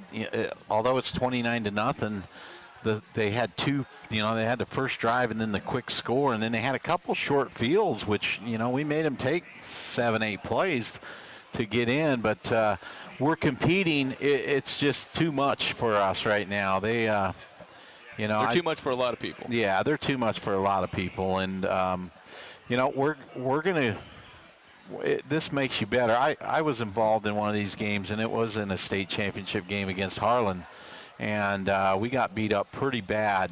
That just happened to be the last game I ever played, but I don't see in that game, it can be a helpless feeling when they're running the ball on you like that, and you're constantly, you know, you're making stops, but they're 4 yards. It's so deflating, because you're like, man, what do we do, and so forth. But one thing you can take from this, and we took it from that Harlan game, that Harlan team was rated one of the top 5 best teams ever in the state of Iowa, and that's in any class. And I think tonight we're seeing one of the top teams in the state of Iowa, and that's in any class. I cannot disagree with you. Remember, this is the same team that put a 33-0 whomping on one of the best teams in Class 1A, and that's Iowa City Regina earlier this year. And they've only allowed 7 points total all year, and we believe that was garbage time against Keokuk. So that tells you a little bit about that. And some of the statistics, Oskaloosa struggling to run the ball. In fact, if you count the loss of yardage on punts and whatnot, Oskaloosa actually minus 31 in rushing yards. They do have some positive yardage passing the ball, but that's just one thing. You're just looking to try to move the football a little bit in the second half.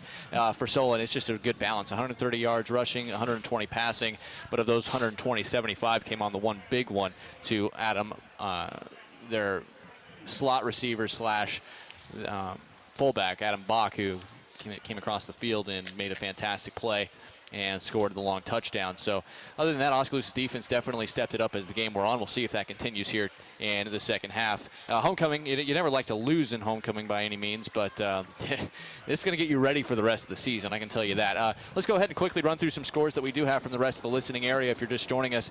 And most of these are halftime scores. None of them are final at this point. Newton leads Marshalltown 28-7. Tumwa and Linn-Mar in a tight one in Marion, 28-21 there.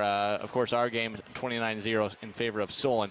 Pella leading Grinnell at the half 40-0. The 7th-ranked team, they've rebounded quite a bit from that loss a couple weeks ago against Allison or Grimes. Carlisle and Knoxville, pretty tight game at the half, 22-13. Carlisle still with the lead.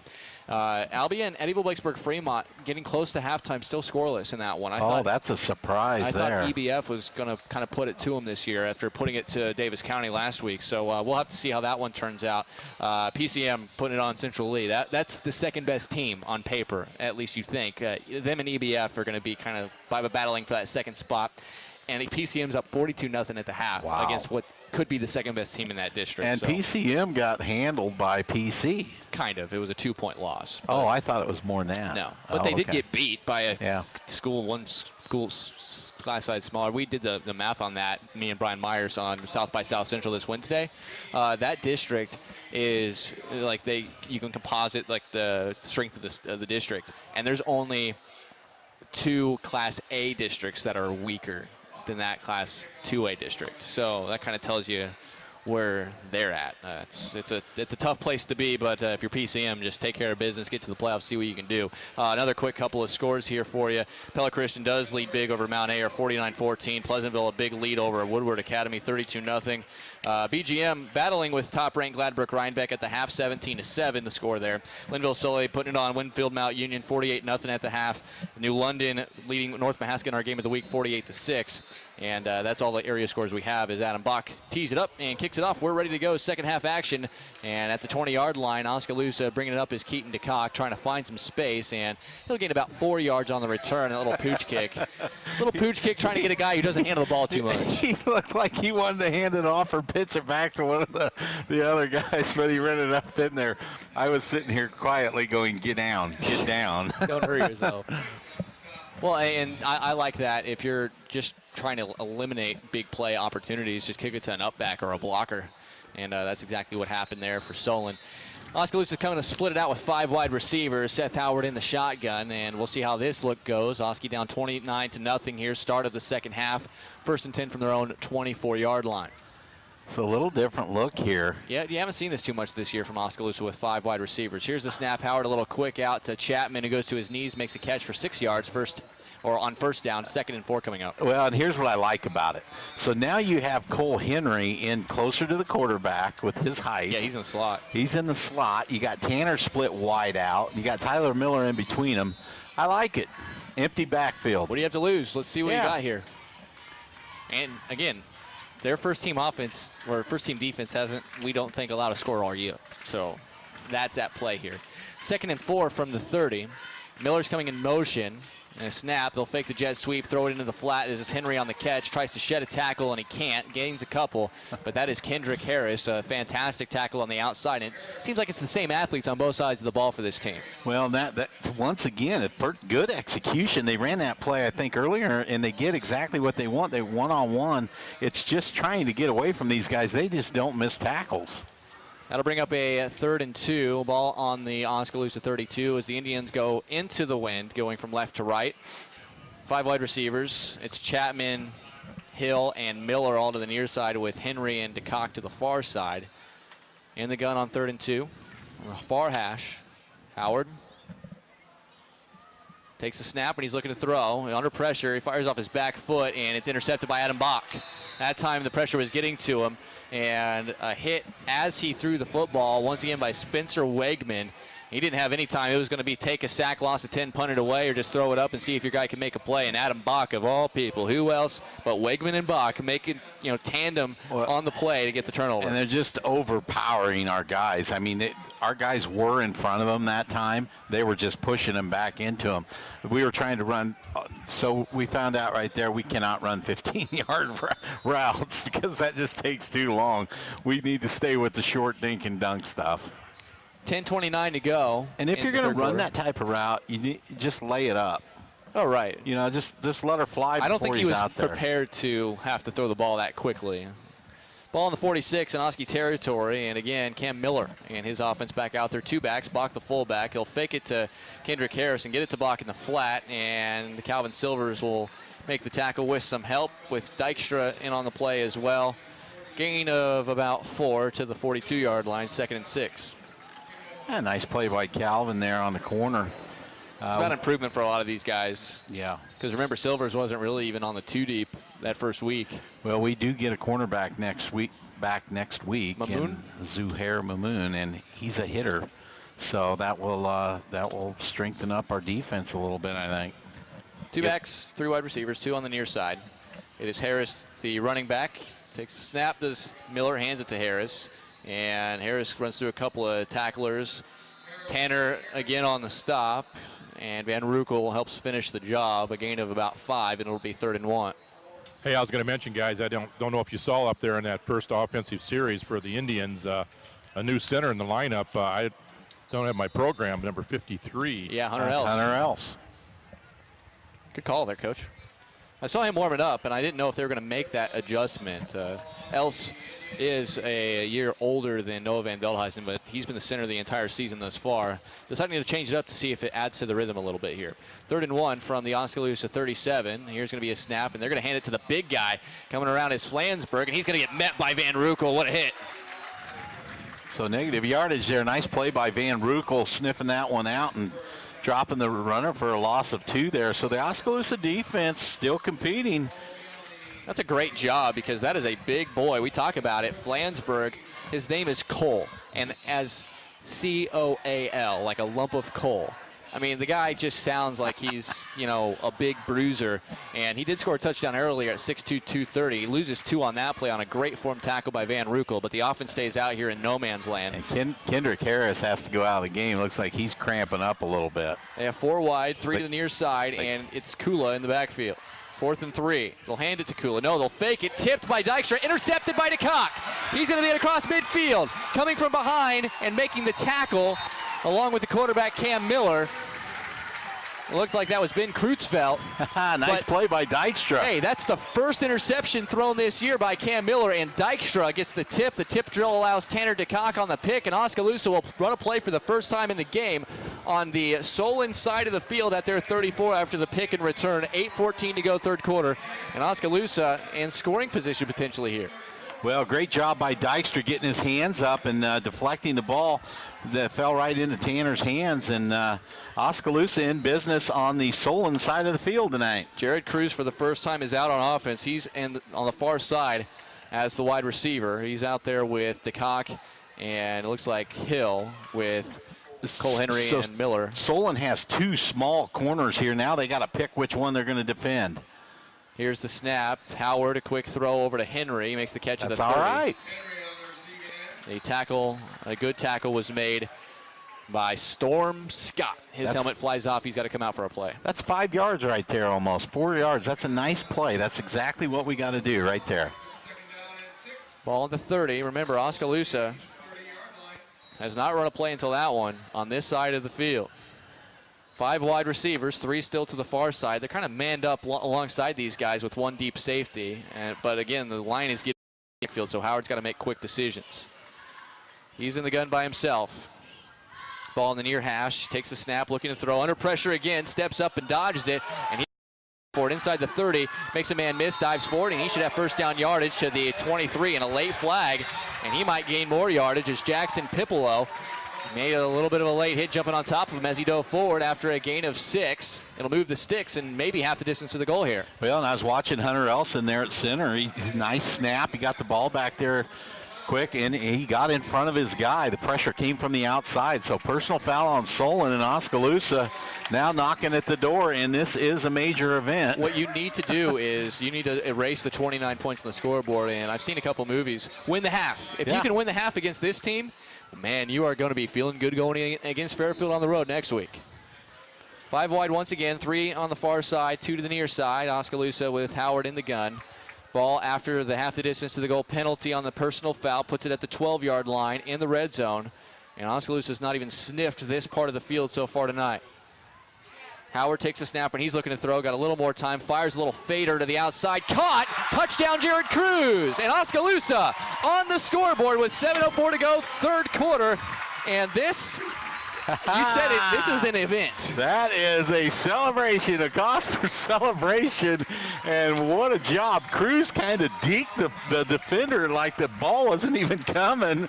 And then at the last minute, was able to catch it back shoulder. So Oskaloosa putting a little, now they're only 1 score getting in within that 17. And that's what we said the goal was. That's right.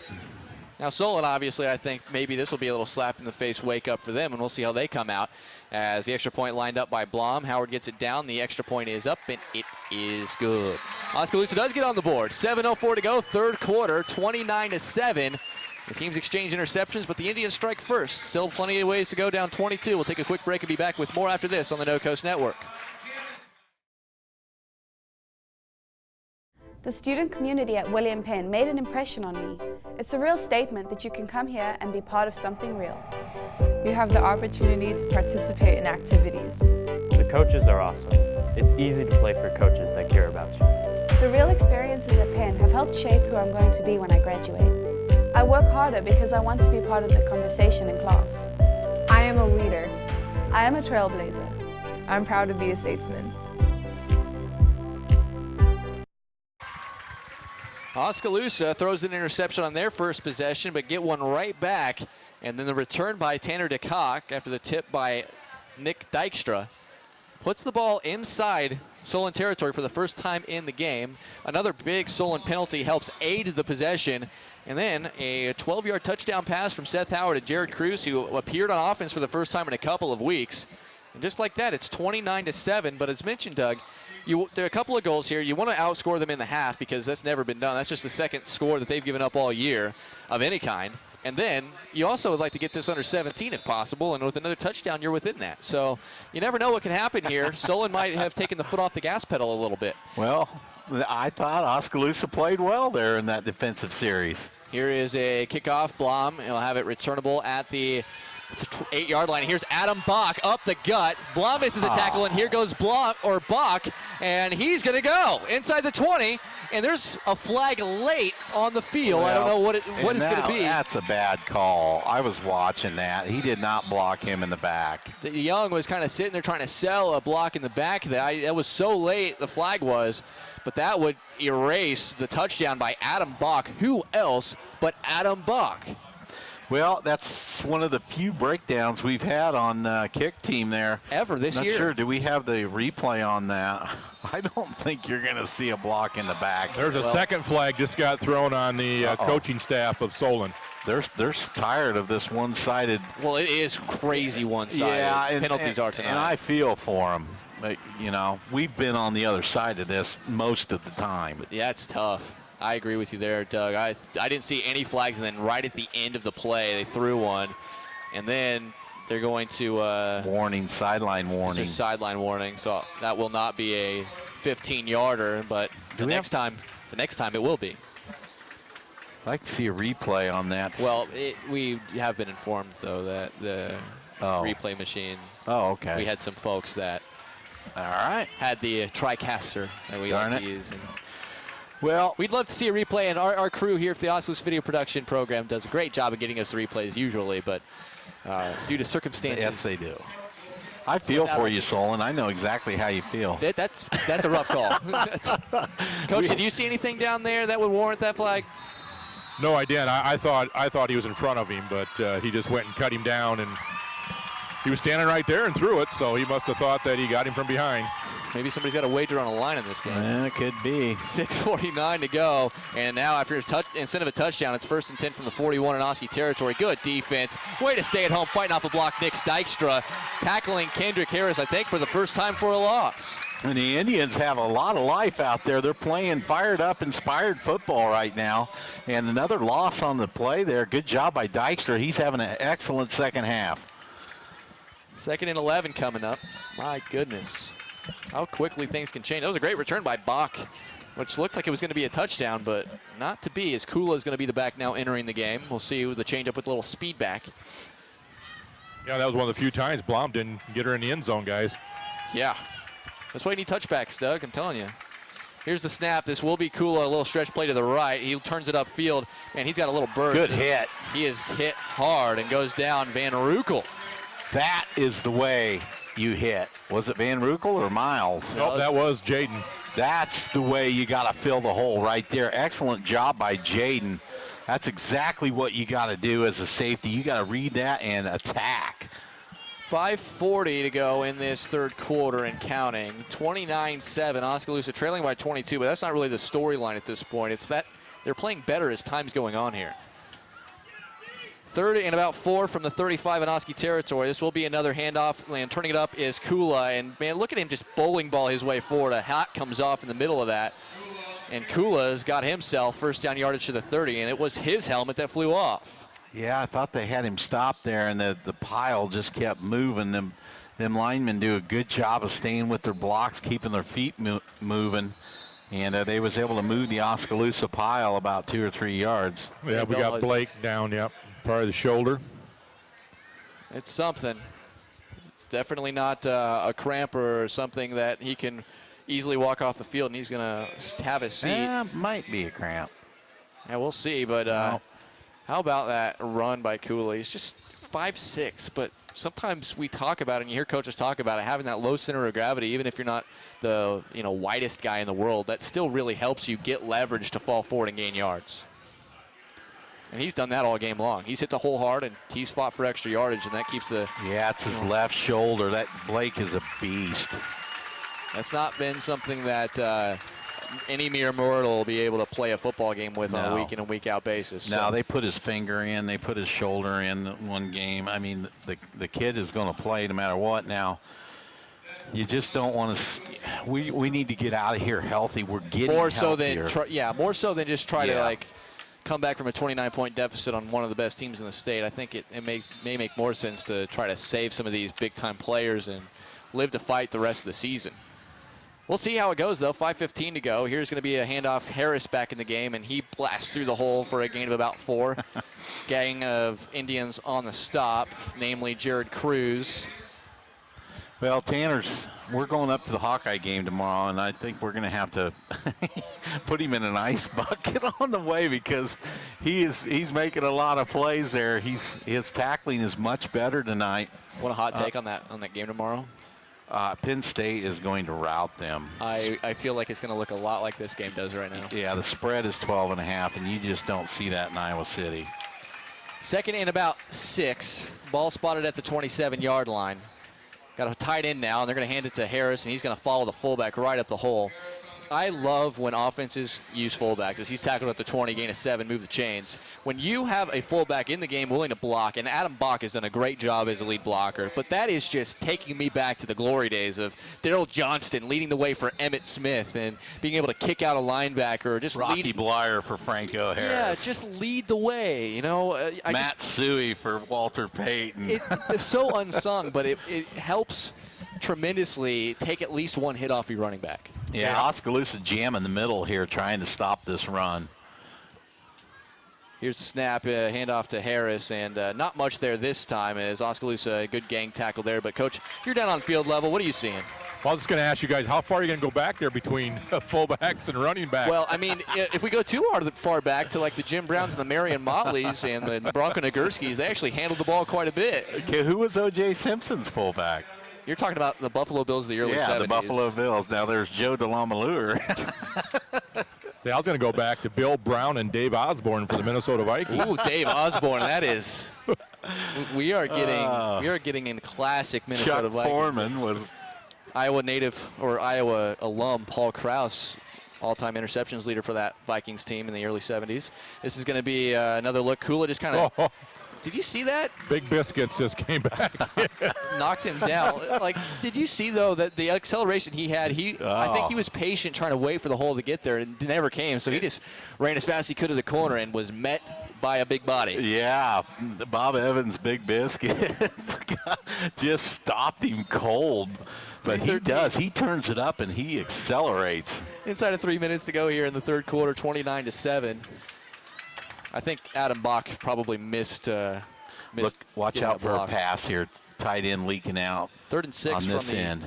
16. Got to get to the 10 for a first down in Oskaloosa territory. They have 2 wide receivers at the far side, and they'll fake the handoff, looking to throw backside, and that is going to be caught. What a catch! Oh. Breaks the tackle, and then lit up by Van Rukel at the 3-yard line. Well, Van Rukel starting to lay some wood. My goodness. He hit him hard there. How about the catch, though, by Spencer Wegman, and then staying on his feet after he broke the tackle? It's been Wegman and Bach that have impressed me the most on this team. Wow, and that's the exact play. I just called it. I said, look out for the tight end on this side on the pass play, and that's exactly what they did. And Miller just put it up there where he can get it. And Silvers almost had the ball. Was it Silvers over here? Silvers.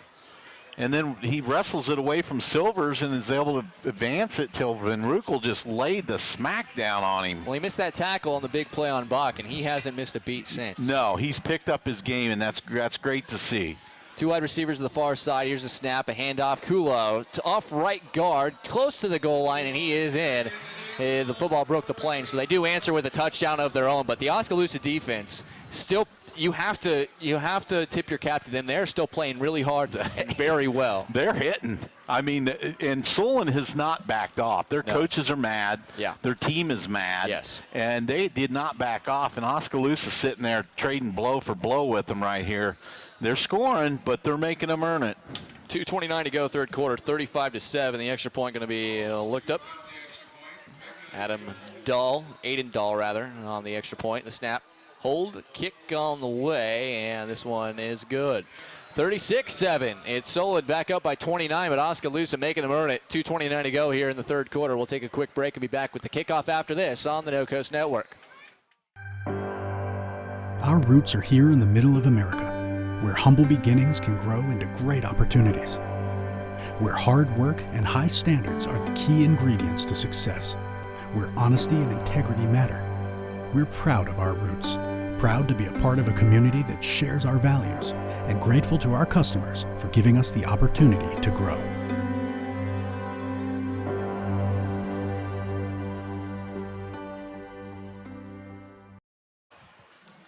(36-7), Solon gets back down the field. What probably should have been a touchdown return after the Oskaloosa score, called back on an illegal block in the back. A little bit of a interesting call, but Solon still scores, but it allows Oskaloosa's defense to go out there, and man, they are punishing Solon ball carriers. They are starting to really make a difference at the line of scrimmage as well, and that's just good to see in the third quarter, because sometimes you'll see a team start out like that in the first quarter, and then the next three quarters they don't have it. Oskaloosa, as the game continues to wear on, they are getting better. They absolutely are getting better. Their defense is really improving here from the second drive on that long play. They have improved, and they continue to improve. One other thing I want to point out, Seth Howard had a rough game last week at Mount Pleasant. He has thrown the ball, I think, very well tonight on a lot of these short routes, and he's done a good job. He's having a good game, so it's nice to see Seth bounce back and get some confidence back. Bach, the kick. 10-yard line, returnable for Miller, and he's going to cut it up, middle of the field, go to the far side, break a tackle, and oh yeah, by the way, Adam Bach on the tackle at the 30-yard line. Now, there was he might be the guy that's popped up as an all-state linebacker type guy. Is he playing linebacker for them? There was somebody other than Linderbaum that is on the watch list now for Solon, and it was a linebacker. Let me go ahead and find my people. See if I can't find something for you. He's apparently a good baseball player. Yeah, Linderbaum played baseball. We played Solon in the semifinals of the USSSA state tournament and had one heck of a game years ago. First down. This one kind of flutters out of the hand of Howard and short of the intended target. Henry on a long throw across the field. That'll bring up 2nd and 10 from the 30-yard line. Coach, you're down there. And I've been talking about the same 2 or 3 guys. Bach, of course, you got Wigman, who's been fantastic. But there's a lot of other guys making a big difference, especially up front for this Solon team. Yeah, we talked, guys, practically the whole game. They're just a total package. They just have so many weapons, and they just, so disciplined. Such a good, solid football team. It's going to take somebody really good to, I think, beat this ball club. 5 wide receivers for Oskaloosa, 2nd and 10. Howard takes a snap, looking to throw a little slant this one. Henry, I think, was going to settle in and just kind of sit in front of the safety. And Howard thought he was going to continue his route. This is a miscommunication by 2 guys, and that'll bring up 3rd and 10. Well, and you're right, Emery. He did. He kind of sat down right there in the open area instead of continuing. Howard thought he was going to continue his route. It would have been a nice pitch and catch. We've made 2 adjustments on the offensive line. Hunter Else in at center, and Coots is in back at left guard. He was out last week, but Hunter is doing a fantastic job of getting that center snap back to the quarterback quick. It's going to be another snap and throw. Back shoulder, a good attempt on that sideline by Jerry Cruz, but can't quite reel it in, and that'll bring up a 4th and 10, and Oskaloosa likely to punt here. You don't want to do anything crazy. Maybe risk injury, just go out there and try to flip field position here. I was going to tell you guys, Coach Jenkins came over and talked to me on the sidelines on that play that Calvin went for the interception. They said they knew that play was coming, and they gave the thumbs up to Calvin to go after the interception, but he said the receiver just a little bit bigger and a little bit stronger was able to take the ball away from him. That's Wegman. As Van Rukel back to punt on 4th and 10. And the kick is away. That's a spirally low kick toward the sideline, and it'll squirt out of bounds. It's a much better kick than we've seen from Van Rukel here in the last couple of times. They'll mark it out at about the 36 in Solon's own territory with 2:01 to go here in the third quarter. Solon leading 36-7. But as far as I'm concerned, Doug, the score is not important. Right now, we're seeing improvement against a very good Solon team for Oskaloosa. And at the very least, you're going to head into that Fairfield game knowing that you can compete in the trenches with the athletes that maybe are going to be on the state championship winning team in Class 3A this year, and also know that your toughest games are now behind you. Yeah, if you're Oskaloosa, you're just gaining confidence right now. Seeing Cruz back out there on offense, your defense, the way they're starting to hit. I like what I'm seeing out of Oskaloosa. 3 wide receivers near side. This is going to be a handoff. Harris blasts through the hole. DJ Miles puts a good lick on him after a gain of about 11, and that'll move the chains. Harris, not Harris. Yeah, Kendrick Harris. That is about as hard as you're going to see a guy hit the hole. I mean, he just flew through that little gap, and Miles a great tackle, but he was already 11 yards downfield by the time he got first contact. Yeah, and you hear announcers say it, and I'll say it, and it's running downhill, and it's just a wave coming at you if you're on defense. So big run there by Solon gives them a first down at their own 47-yard line. And he is a solid, 6 foot tall, 185, and he packs a punch. 3 wide to the far side, and he'll get it again, does Harris, and he's dragging guys this time. Silvers will try to wrestle him down. Part of not Silvers, I can't quite see. Miles was in there along with Dykstra. That's who it was in there, and that's going to be a gain of about 5 into Oskaloosa territory to the 48-yard line. 2nd and 5 coming up. Well, and this is actually one of the few teams that Oskaloosa so-called might be bigger than. But by these guys aren't 150. They're 185, 210, 215. They can run. They can tackle. They're just excellent athletes. And even though they're not big, they'll lay a smack on you. And they're showing it tonight. 3 wide receivers to the near side, 1 to the far side on 2nd and 5. Inside of a minute to play third quarter. This will be a fake handoff, and keeping it himself is Cam Miller. He gets to the outside around the numbers and will be dragged down by Van Rukel, but he will have right at the sticks a maybe short of the 6 by about a yard. They gain a 4. It'll be 3rd and 1. Well, I'm seeing Van Rukel grow up right here before my eyes tonight. He is now starting to play the safety position with the aggressiveness that it needs to be played and coming up and hitting people. So that is, like we mentioned a little bit ago, we're seeing improvement here, even though the score is like it is. Oskaloosa is improving. That'll be the end of the quarter as both teams will switch sides. 36-7, Solon with a 29-point lead, but the teams have scored each 7 points in this second half, and the Indians are improving rapidly in front of our eyes tonight. We'll take a short break and be back with the fourth quarter after this right here on the No Coast Network. Experience the Bruxforts difference. We aim to provide you with the best value and better service than can be found anywhere else. After 36 years, we're still as committed to our customers and our community as the day we first opened our doors. Please stop in and give us a chance to prove how important our customers are to us.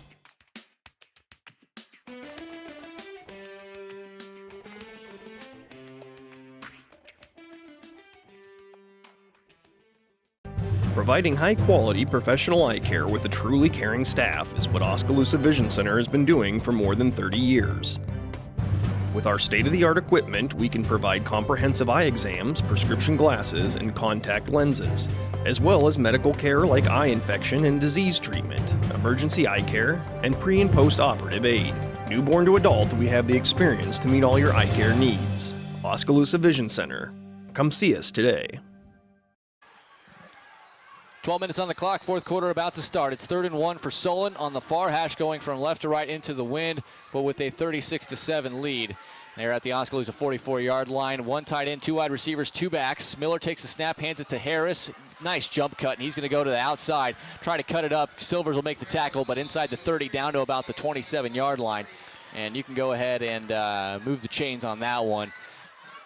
he's shifty. Now, see, Kula's got that speed burst to him and that low center of gravity, but he just seems like he is more of a complete back. Yeah, and he did. He caught Tanner. Tanner came on a little outside blitz there, and he didn't break down quite far enough, and he was able to jump cut him and get by him. But, yeah, he's shifty through them holes, and they explode through the holes. 3 wide receivers, 2 to the far side, 1 to the near side, and the 2 backs. The fullback is Bach. The deep back is Kendrick Harris. Cam Miller, the quarterback, hands it off to him right up the gut, and he is met and driven backwards. That was a good hit. Cole Craver comes on late, but it was Miles and DeCock, Tanner DeCock. Nice hit by Tanner there. Tanner and Miles getting DJ Miles, we missed him for a couple of weeks, but now he's playing most snaps tonight and on special teams as well, and he looks like the player that we thought we were going to be seeing for Oskaloosa at that linebacker position. Yeah, our linebacking core looks like a bright spot tonight. Been a little bit critical of them early in the year here, but tonight they seem to be doing a decent job. They have to. 3 wide receivers, 2 to the near side, 2 backs. Miller in the pistol again. He's going to fake the handoff, look to throw, makes a man miss, and he's just going to try to ad-lib, get forward somehow to about the 21-yard line. A game of about 3, maybe 4, and you just have to tip your cap to him because he made Nick Dykstra and a couple other guys completely whiff on him when they had him dead to rights in the backfield because Oskaloosa blew up the play. Well, here's a big 3rd down and 3, so Oskaloosa making Solon, they're getting them in 3rd down. You know, that first drive, it was just first, second down, first, second down, big gain, run it right down the field. And since then, Solon, other than the big 75-yard pass play, they've had to earn it going down the field. And they have. They have, but they've converted 3rd downs. Oskaloosa's been hanging in there. 3 wide once again on 3rd and about 3 from the 20 on the edge of the red zone. Miller takes the snap, and he'll fake the handoff throw, hit as he throws, and the ball knocked down. Nice hit by Dykstra. And that'll bring up a 4th and 3. And again, the kicking game not really a thing for this particular team.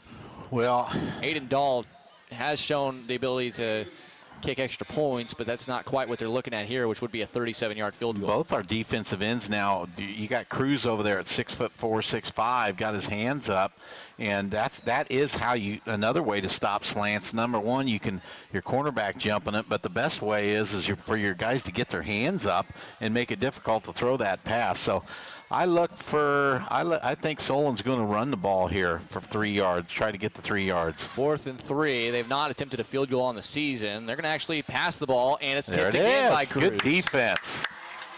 Jared Cruz. Yes. A couple of tips. He's got a touchdown tonight, and closer to getting himself to full strength. And again, Oskaloosa has scored with Solon. I know Solon had a 29-point lead, but it doesn't matter. I mean, this has to be as good a test Solon's going to see all season. Absolutely. There's no doubt in my mind. It's 7-7 here in the second half, and we saw the Solon coaches were fired up, and they're not just throwing this away right now.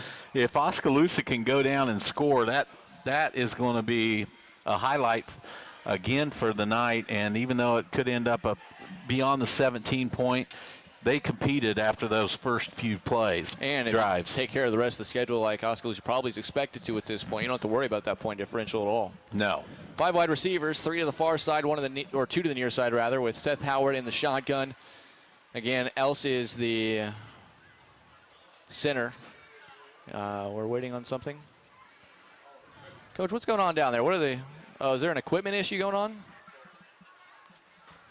Down here by the Oskaloosa bench right now, Oskaloosa got an injured player that they're just kind of taking a look at here. Precautions going on right now. Oh, all right. Well, whatever's on the field they got figured out, and we'll check back in with that as well.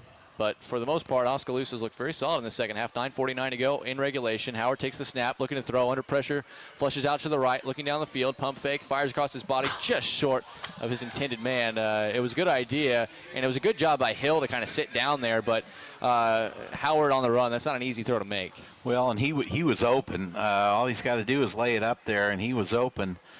We're looking down here. Is that Tommy Kuhn? Is that number 82, Coach? Tommy Kuhn that they're taking out. They called for his parents to come down, and I talked to Laura a little bit, and she wanted the parents to come down, and talked to them, and it looks like they're going to maybe take him out, and I think possibly take him to the hospital to get looked at. All right, well, our thoughts with him. We didn't see anything that happened. Maybe it's just some lightheadedness or some dehydration. You hope it's that simple as Hill drops the ball in the flat on a 5-yard out. Excellent pass by Howard there. Yeah, it was pretty solid coverage again by Ryan Gestkemper, who likely could have made the tackle after just the 5-yard gain. You want your back to make that catch, but you talked about the discipline in their coverage. We haven't seen a guy, unless it's been a broken play, with really more than 2 yards of room on any given pass play tonight. No, I mean, even our catches, they've been right with us. They're all athletic, and they can all run. And they're smart. They know where to be. Yep. And flag comes down, and I think we got illegal substitution or something?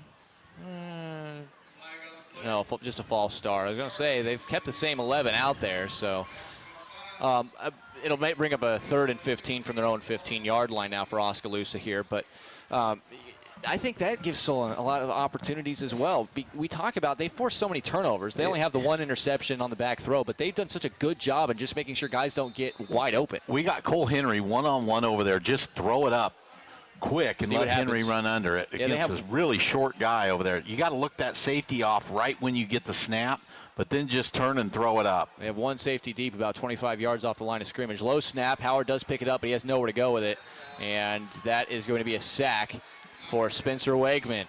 We talked about Wegman. We talked about Bach. Two guys who may not have their name plastered all over the stat sheet, both offensively and defensively, but they've both been fantastic tonight, and that's the first time we've seen a bad snap from a brand new snapper, and Hunter Else, who's tipped in this game, has been really solid. So we'll see. We'll keep an eye on that as the season goes on. As A.J. Coons, where has he been in this game? Well, he doesn't like the fair catch either. He's really taken some chances on the but punt. even offensively, they've looked at him a couple of times, and there's not been a whole lot. And he's had this high punt, short punt, and it's going to bounce and get a great Oskaloosa roll. About hit him. Yeah, Coons gets out of the way, and it'll be down at about the 41. Another good punt from Van Rukel. But A.J. Coons, we talked about, he's a big play threat. 13 catches on the year and 3 touchdowns, averaging 17 yards a catch. Does he have one in this game? I know they've looked at him a couple of times, but it's not been him. I know the running attack has been the chief export here for this team, but it's really been Bach and Wegman they've gotten in the passing game.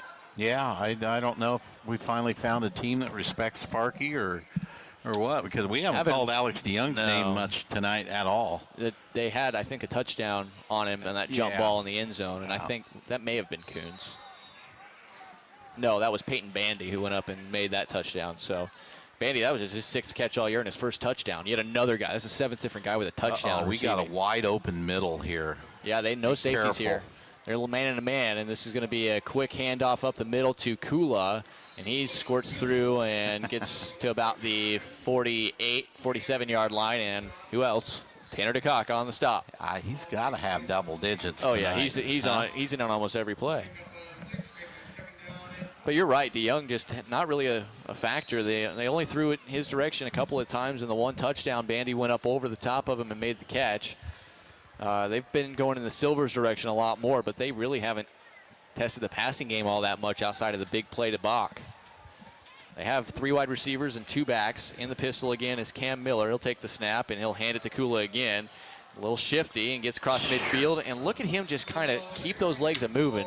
He'll be brought down inside the 45 to the 43, and it's Dykstra. No, Silvers. No Dykstra. Now, see, the 18 and 16 looks exactly alike. I'm sorry, I can't figure that out. That Kula is quick through there. Man, I'm not sure. We don't have a depth chart on their line, but they're going to be loaded next year again. They got some awesome juniors. Bach is a junior. And sophomores. Cam Miller's a sophomore, the quarterback. Coons is a sophomore. Yeah, this is going to be a good team. Here's the snap. They're going to hand it. This is Harris back in the game. Harris trying to stretch it out. Miles and Van Rukel. Well, you had a call to action after the big play to Jaden Van Rukel, and since that big play, the challenge has been accepted, and I think we can say that he, along with Tanner DeCock, have really played well defensively tonight. Yep, I agree, Emery. I was a little bit upset with the play on the big touchdown. He just wasn't aggressive enough, but he certainly has flipped the switch on, and that hasn't been a problem the remainder of the game. So kudos to Jaden for stepping up here. We're in dangerous territory here with those safeties back. Here's going to handoff again to Kendrick Harris, and Harris is going to get down to about the 30. A nice run for about 8 yards, and he just keeps his legs moving. He's a little bit bigger than Kula is. Kula hits the hole hard and just stays low. Harris he just keeps running. Yeah, they're kind of wearing us down. The defense now is giving a good effort this second half. It's actually, the score is tied 7-7, but they're starting to wear us down here. We need to get out of this game without anybody getting dinged up here in the last 7 minutes. Yeah, and over here also on the bench right now, Dykstra being looked at by the trainer, and I was just told as well that the reason Noah Van Veldhuizen has not been in that. That way, Tanner. He had a neck injury. They've taken his helmet away from him. Well, that would explain that. And that was at the half as well. That's correct. So loss of 1, and again, good defense by Oskaloosa. Well, Coach, you're down there. You're seeing, how's the sideline responding? I know it's not easy to look up there down 29, but still have good energy and try to finish this game out. Well, you're down 29, but hey, 7-7, right, since halftime. So, I mean, with 6 minutes to go in the ball game, they put 40 on Washington, beat them 40-0, and pretty much everybody else has been blown away. So, man, if we could just keep them out of the end zone right here, I think that'd be nice, guys. And I think they were up 40-0 on Washington maybe at halftime. Here's the quick handoff. This is Harris trying to get to the outside. Good hit. And Jaden Van Rukel. What do you know about that? Only a gain of 1. And that'll bring up a 3rd and 10 from the 29 in Oski territory. 5.5 to go here in this fourth quarter. Solon comfortably ahead 36-7, but Oskaloosa has to feel really good about the way they've been playing in this game, especially the last couple of quarters. I'll tell you what, Van Rukel and Tanner DeCock have really, they are racking up some serious numbers on the tackles tonight. 3rd and 10. Ball spotted on the near hash going from left to right. And again, Cam Miller, the quarterback, is in the pistol. Harris behind him, Bach, the fullback. 3 wide receivers, 2 to the far side, 1 to the near side. Miller takes a snap, fakes the stretch handoff. They'll reverse it with Wegman coming to the near side. Cruz makes him turn it back up, but he runs through another tackle, stiff arms a man. Wow. Late hit on Miles as they go out of bounds. It was going to be a first down, a gain of 11. And who else but Spencer Wegman. It's not Bach, it's Wegman. If it's not Wegman, it's Bach. He kind of had that play snuffed out there. Good run. He was able to cut it up inside, and then we weren't able to track him down. But he's a big dude, too, at 6'1", 190, carrying that football downhill. And then the late hit makes it half the distance from the 18, so that'll move it to about the 9, and it should be 1st and goal here for Solon. I mean, those are the kind of things that, you'd love to make that tackle, but the play was read well. Cruz did a great job of turning him back up. They just could not make the tackle. Yeah, we had the play snuffed out. They just were a good job of running, and then the penalty, that was an aggressive penalty. I'm okay with that one. At least make them feel it. There haven't been a lot of penalties on Oskaloosa tonight. No. 2 wide receivers near side of tight end, and they're going to hand it to Harris, and Cruz will make the tackle just after a yard gain. Miles being in there at linebacker has definitely improved our linebacking core.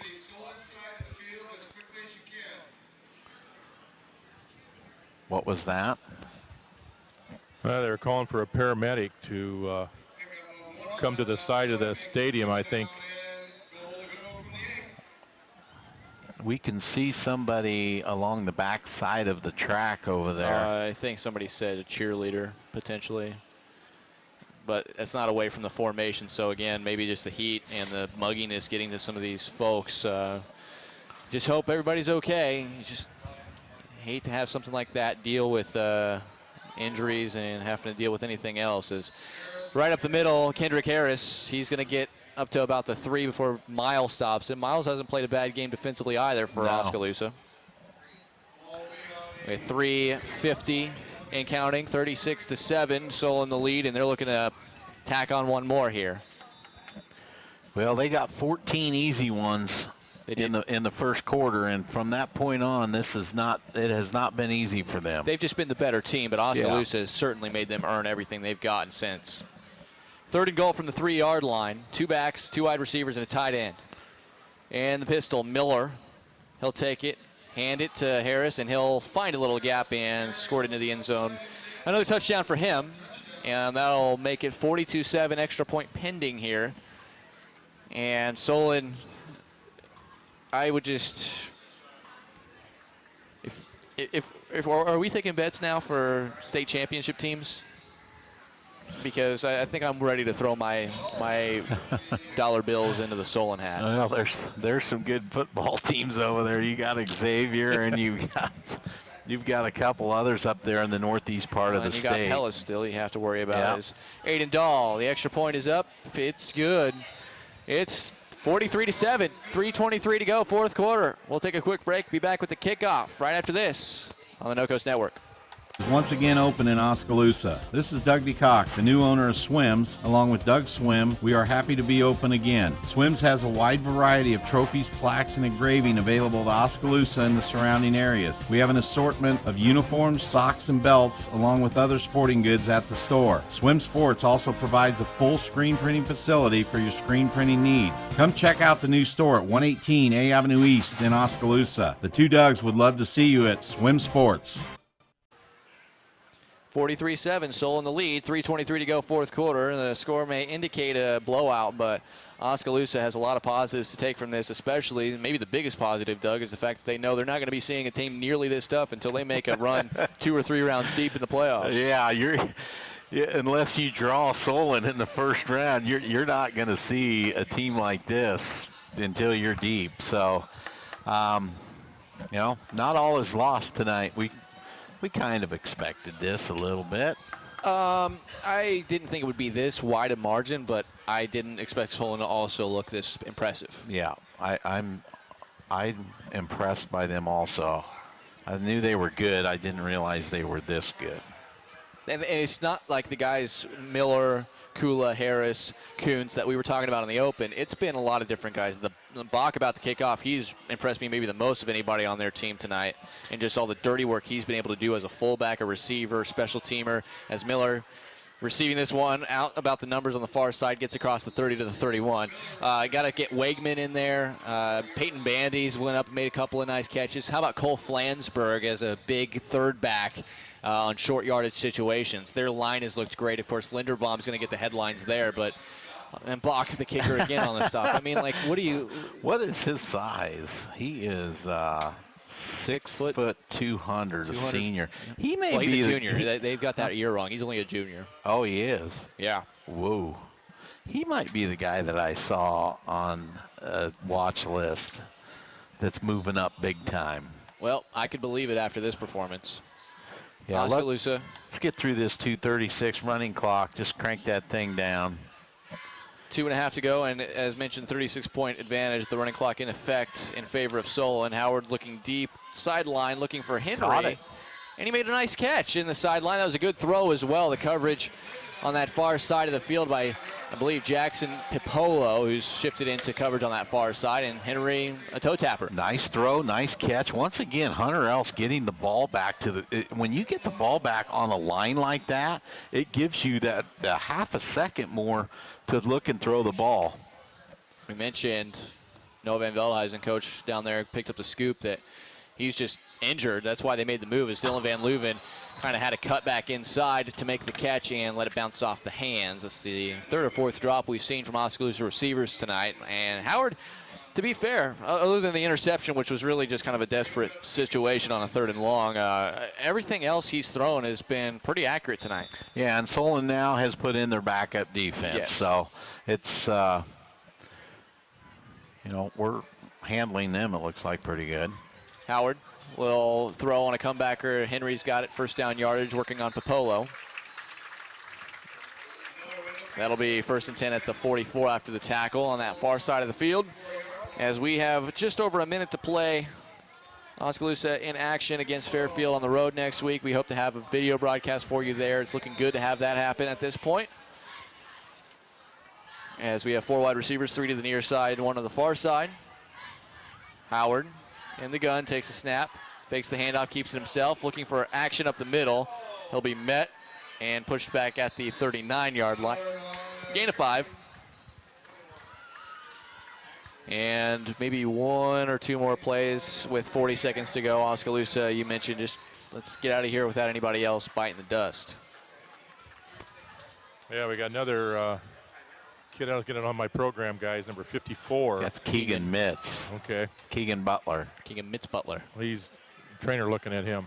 Throw toward Henry. Well, that's an interference. Yeah, and well, I mean, with 30 seconds left, flag is in the offensive backfield, so it's likely a hold on Oskaloosa, so the clock will still there stop. was but that defensive pass interference big time on Cole Henry. Didn't throw the flag, though. I would have offset the penalties. This looks like a hold on Oskaloosa, and we'll just have one more snap maybe before the game goes final. 15 on the clock. Good throw by Howard. No, never mind. It's a personal foul on both teams, so it still is going to be offset. Well, that's good. We're still out there fighting. Blake's not out there, so it wasn't him. Which is good. Keep him rested up for next week. That's right. Oscar will come back to the line. They'll wind the clock, and this will likely be the last play of the game. Oskaloosa at the 39, and maybe he'll make one Hail Mary attempt here. And nope, they'll just hand it off to Tyler Miller. He's going to cut it outside, inside the 30. He's looking to get to the corner. Face mask. Yeah, and he's going to be pushed out of bounds. And then another late hit. A little chippy at the end. Clock does expire. The game is over either way. Can it end on a penalty? Well, defensive penalty, you can have an untimed down. Well, might as well do it. Let's put one more on them.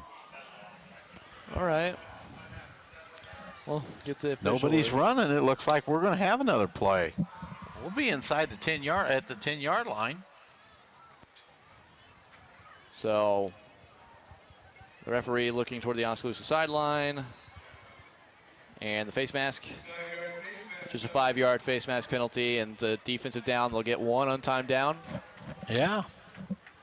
Referee says one play. There's no need to hurry. We don't need to hurry. They'll get to the line, 15-yard line after the penalty. This is the last play of the game. Oskaloosa just looking for a score that would make them feel better about themselves. They'll look back to the sideline here. 43-7 the score. Solon the big lead, but Oskaloosa don't mind that score. They've played pretty well in this one.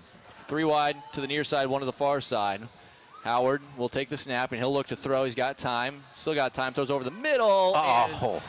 Good coverage and nearly caught by Keaton DeCock. But that'll do it. And it's good defense once again by Ryan Guestkemper in the right spot in coverage as a linebacker. And that'll finish things out 43-7. But although it's a 36-point win for Solon on the scoreboard, Doug, you have to feel pretty good about how things ended up here.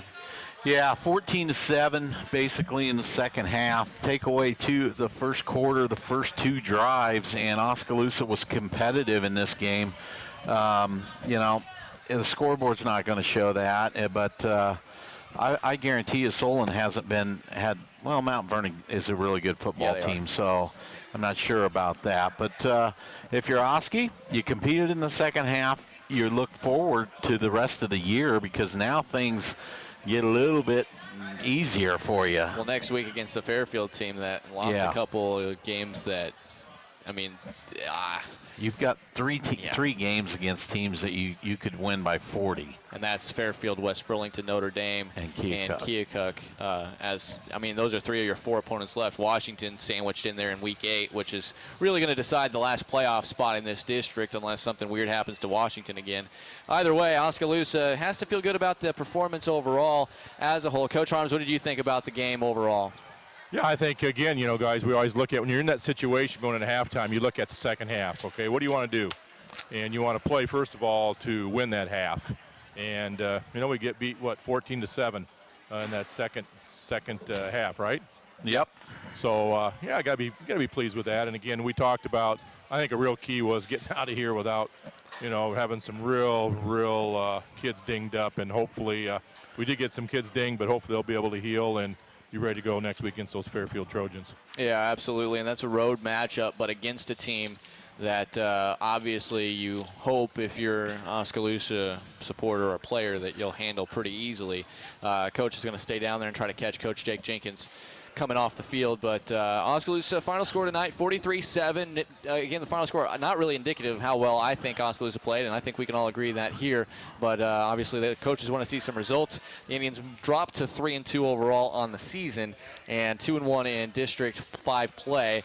Also, the Also over the top of the district, it's Solon and Solon alone now, as they have taken care of their third, or the second and third best team that you think on paper, with Oskaloosa and Mount Pleasant being knocked off in the last couple, 3 weeks or so. Solon looks the real deal. They are now 5-0 on the year and 3-0 in District 5 play. We'll go ahead and take a break, come back with the post-game show after this on the No Coast Network.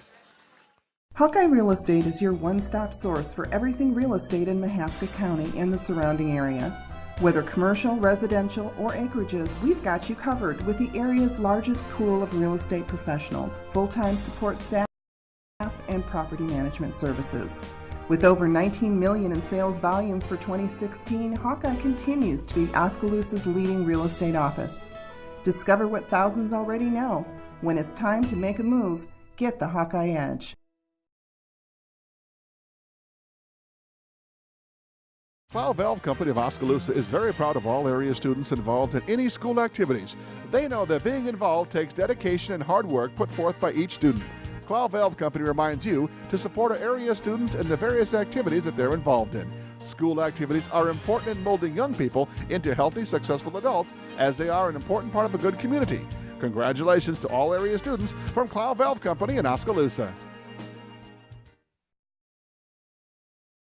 If your savings and investments are sitting on the bench instead of meeting your goals, call Time Out to examine your investment lineup. Your game plan should include getting some investment advice from an experienced investment professional. I'm Bob Auld of Robert Auld Investments, an investment advisor with over 20 years of experience in Oskaloosa and southern Iowa. I would like to assist you with your investment strategies. Call 673-9448 or toll free at 1-800-444-AULD. Look at that mouth. That poor, parched mouth. What'd you eat for lunch? Chalk dust? Did your face storm a sandcastle? You're being awfully quiet. Is that because your mouth feels like the business end of a Dremel saw? Is it because your mouth just wrote a haiku and all 17 syllables were dry heaves? Right now, your mouth could be tongue bathing in the refreshing citrus kick of Mountain Dew. Instead, it feels like you've been motorboating King Tut's sarcophagus. Show some mercy. Crack open an ice-cold Mountain Dew. You know your mouth wants you to. Do the Dew. At Kinetic Edge Physical Therapy, we're proud to keep the Oskaloosa Indians and their fans safe and feeling good on and off the field. Kinetic Edge Physical Therapy is the expert in injury care, orthopedics, and sports rehab, with a new facility in Oskaloosa, complete with an open gym area in addition to several private treatment rooms. If pain is bugging you, come see the experts at Kinetic Edge for a free injury screen. Find out more, including why the Oskaloosa Indians trust Kinetic Edge, at kineticedgept.com. If you are looking for brand names close to home, then look no further than Penn Central Mall in Oskaloosa. Penn Central Mall has a wide variety of stores for people of all ages. Find the perfect pair of silver or Vigas jeans at Maurice's, get a pair of Oakley sunglasses from the smiling staff at Eye Care Partners, cozy up with Ashley Furniture from Gilworth Furniture, and find that dazzling diamond from Gardner Collier Jewelry.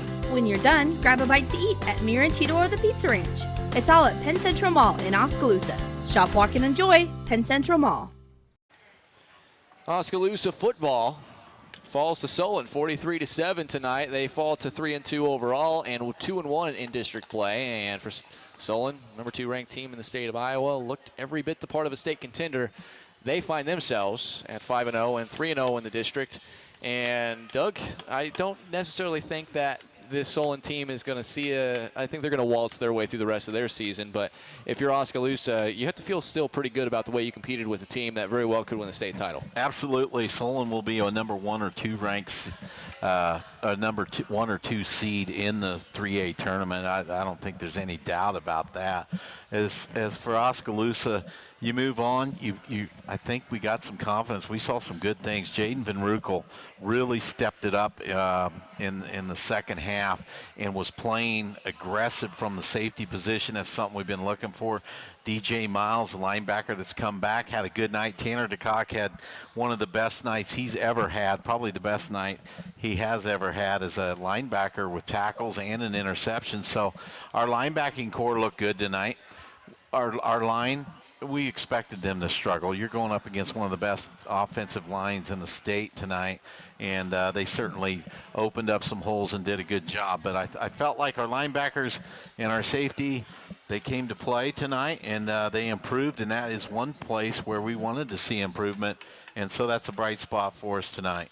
Yeah, one thing that I can definitely report to you is the fact that this district, not the strongest Class 3A district, but and that's going to work in Oskaloosa's favor to get into the dance, because from the way that they played, especially in the last 2.5 quarters tonight, that's a team that Oskaloosa's got that could compete with a first-round playoff opponent regardless, and they could very well, just like Solon, kind of run their way through the back half of the schedule, Washington being the real test in Week 8 coming up in a few weeks.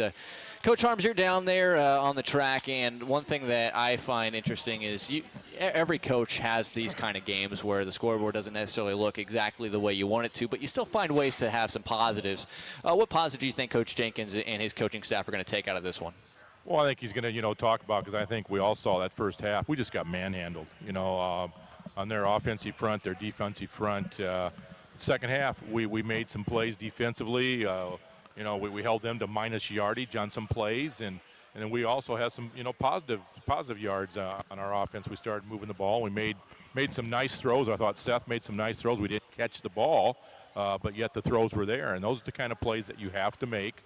Against teams like this, you want to stay in the game, but of course, catches that we're going to have to make down the road here from here on out if we want to hopefully run the table and get in the playoffs. Yeah, getting in the playoffs is obviously the goal, and for the second consecutive year as well in this District 5, which is we say it over and over again. There's just a lot of beatable teams. We'll say it that way. And Oskaloosa has turned this program around from winning 3 games over 2 years a couple of years ago to now a 7-win season last year, maybe on their way to another 7-win season at least this year again. But they fall tonight to Solon by a final score of 43-7. Any final thoughts, Doug? No, just ready to move on to the second half of the season. I think we're sitting where we thought we would be, to be honest with you. We're 3-2. We're a good football team. We're going to get, as we get healthier, you saw when Cruz came in the game, that immediately made a difference. Howard's comfortable throwing that back shoulder to Cruz, and I felt like we improved in this game from the midway through the second quarter on. So I'm looking forward to putting a whooping on some teams. Yeah, Fairfield's going to be a team that will be trying to avoid that next week. We'll go ahead and take one more break, come back and let you know what's coming up the rest of the weekend right here on the No Coast Network. You built a castle so that the prince and princess can live happily ever after. You brought the sunshine to shine upon the whole family's future. But when the sun hides behind the clouds, State Farm can help. We put the life back in life insurance to protect your family's finances, not only in the future, but today. Call your State Farm agent Kelly Style in Oskaloosa today. Mahaska County Ag and Rural Development is dedicated to the promotion and improvement of rural economies and to the development of both vision and leadership to enhance the quality of life in all Mahaska County. Recently designated as a home base Iowa community, Mahaska County and the city of Oskaloosa are now welcoming veterans and transitioning service members for career opportunities in the area. This also includes an incentives package created through Mahaska County Ag and Rural Development. For more information on how to support the Home Base Iowa initiative, contact Deanne DeGroot at 641-672-2591. We love to help people with their smiles. Petrito Orthodontics of Ottumwa and Oskaloosa is all about creating beautiful smiles and increased self-esteem that lasts a lifetime. We specialize in creating individualized smiles by committing to make each visit a memorable experience. Our office is equipped with state-of-the-art technology to ensure optimum results. For help with your smile, call Petrito Orthodontics. For over 30 years, Pella Printing has been leading the way in the print industry with quality equipment, modern facilities, and skilled staff. The Pella approach combines old-world craftsmanship with today's cutting-edge technology to provide brilliant printed products at a value price. They take the time to understand clients' needs from design to pre-press to printing and delivery to build lasting relationships with their customers. Whether you need personalized graduation announcements, oversized posters and banners, marketing materials, or stationery, Pella Printing offers a broad assortment of quality printed products done with speed and precision. Pella Printing, where technology and craftsmanship meet. 43-7, the final score. Solon picks up the win. Just before we talk about everything else, I asked my co-host, my partner up here in the booth, Doug, about his final thoughts. Coach, you've been down on the field. You've kind of got a better vibe for what was been happening atmospherically down there with the guys. What were your final thoughts about this particular game? Well, I mean, yeah, we went in the game wanting to win the ball game, but I think, we saw, as Doug kind of mentioned, we saw a lot of things tonight, I think, where this team grew up. I think we really saw what kind of ball club that we can have. And now we're going to be playing, as you mentioned, people that we are going to be favored against. Yeah, Washington's going to be at Washington. That'll be a tough ball game, but, yeah, we'll go into that game favored.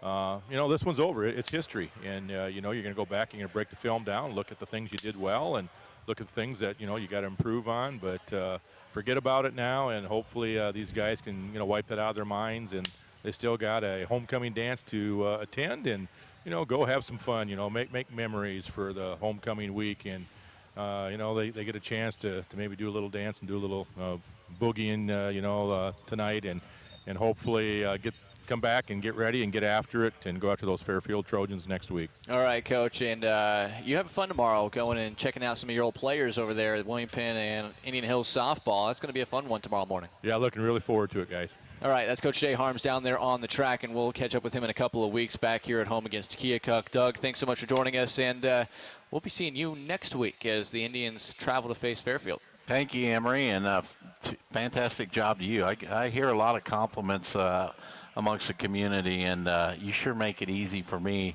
They give me a compliment, but I'm like, the real compliment should go to you. So good job again tonight. Thanks, Doug. I'm glad you appreciate me. That'll do it. Somebody else you should appreciate besides us here in the booth and Coach Harms down on the track is the Oskaloosa Video Production Program at Oskaloosa High School. They have been setting your shots. They've been doing all the heavy lifting for us as usual tonight, so thanks to them as well. Thanks to our director on site, Dino Landucci, Titus Letzring back in the No Coast Network studios, and the entire crew. Be sure to tune in and stay locked in for Scores and More presented by Bubbler. Taylor Howard breaking down all the scores around the state and in our listening area. And also be sure to check out tomorrow morning the Indian Power Hour. Cade Snakenberg, Nick Ryder, and Calvin Silvers giving you plenty of interviews and insight to what's been happening in the Oskaloosa High School, all activities involved. And be sure to check that out 9 a.m. tomorrow right here on KMZN. Then, of course, the William Penn University Statesmen will be kicking off in the early afternoon. They'll take on Evangel then in Springfield, Missouri. That game should be an interesting one, and hopefully the Statesmen can pick up a win there. And that's on KMZN in the afternoon. And the Iowa Hawkeyes are going to be playing at night against the Penn State Nittany Lions, one of the best teams in the country. A big Big Ten battle in Kinnick Stadium in Iowa City coming up tomorrow evening. 4:30 p.m. is going to be the start time of our broadcast with Gary Dolphin and the gang on 104.9 FM KBOE. 6:30 the kickoff between Iowa and Penn State. That'll do it for our entire crew. We appreciate you for joining us. For Coach Jay Harms, for Doug DeCock, my name's Emery Songer signing off. Oskaloosa falls to 3-2 on the season, falling at home on homecoming night, 43-7 to Solon. You heard it and watched it right here on the No Coast Network. You've been listening to Oskaloosa Indians football. Brought to you by Bank Iowa, Mahaska Drug, William Penn University, Fairway, Raymond James Financial Services, Roxburt's Decorating Center, Oskaloosa Vision Center, Swim Sports Awards and Screen Printing, Hawkeye Real Estate, Cloud Valve Company, Robert Auld Investments, Mahaska, Kinetic Edge Physical Therapy, Penn Central Mall, Kelly Style Insurance, Oskaloosa Area Chamber and Development Group, Petrito Orthodontics, and Pella Printing. This has been a presentation of the No Coast Network.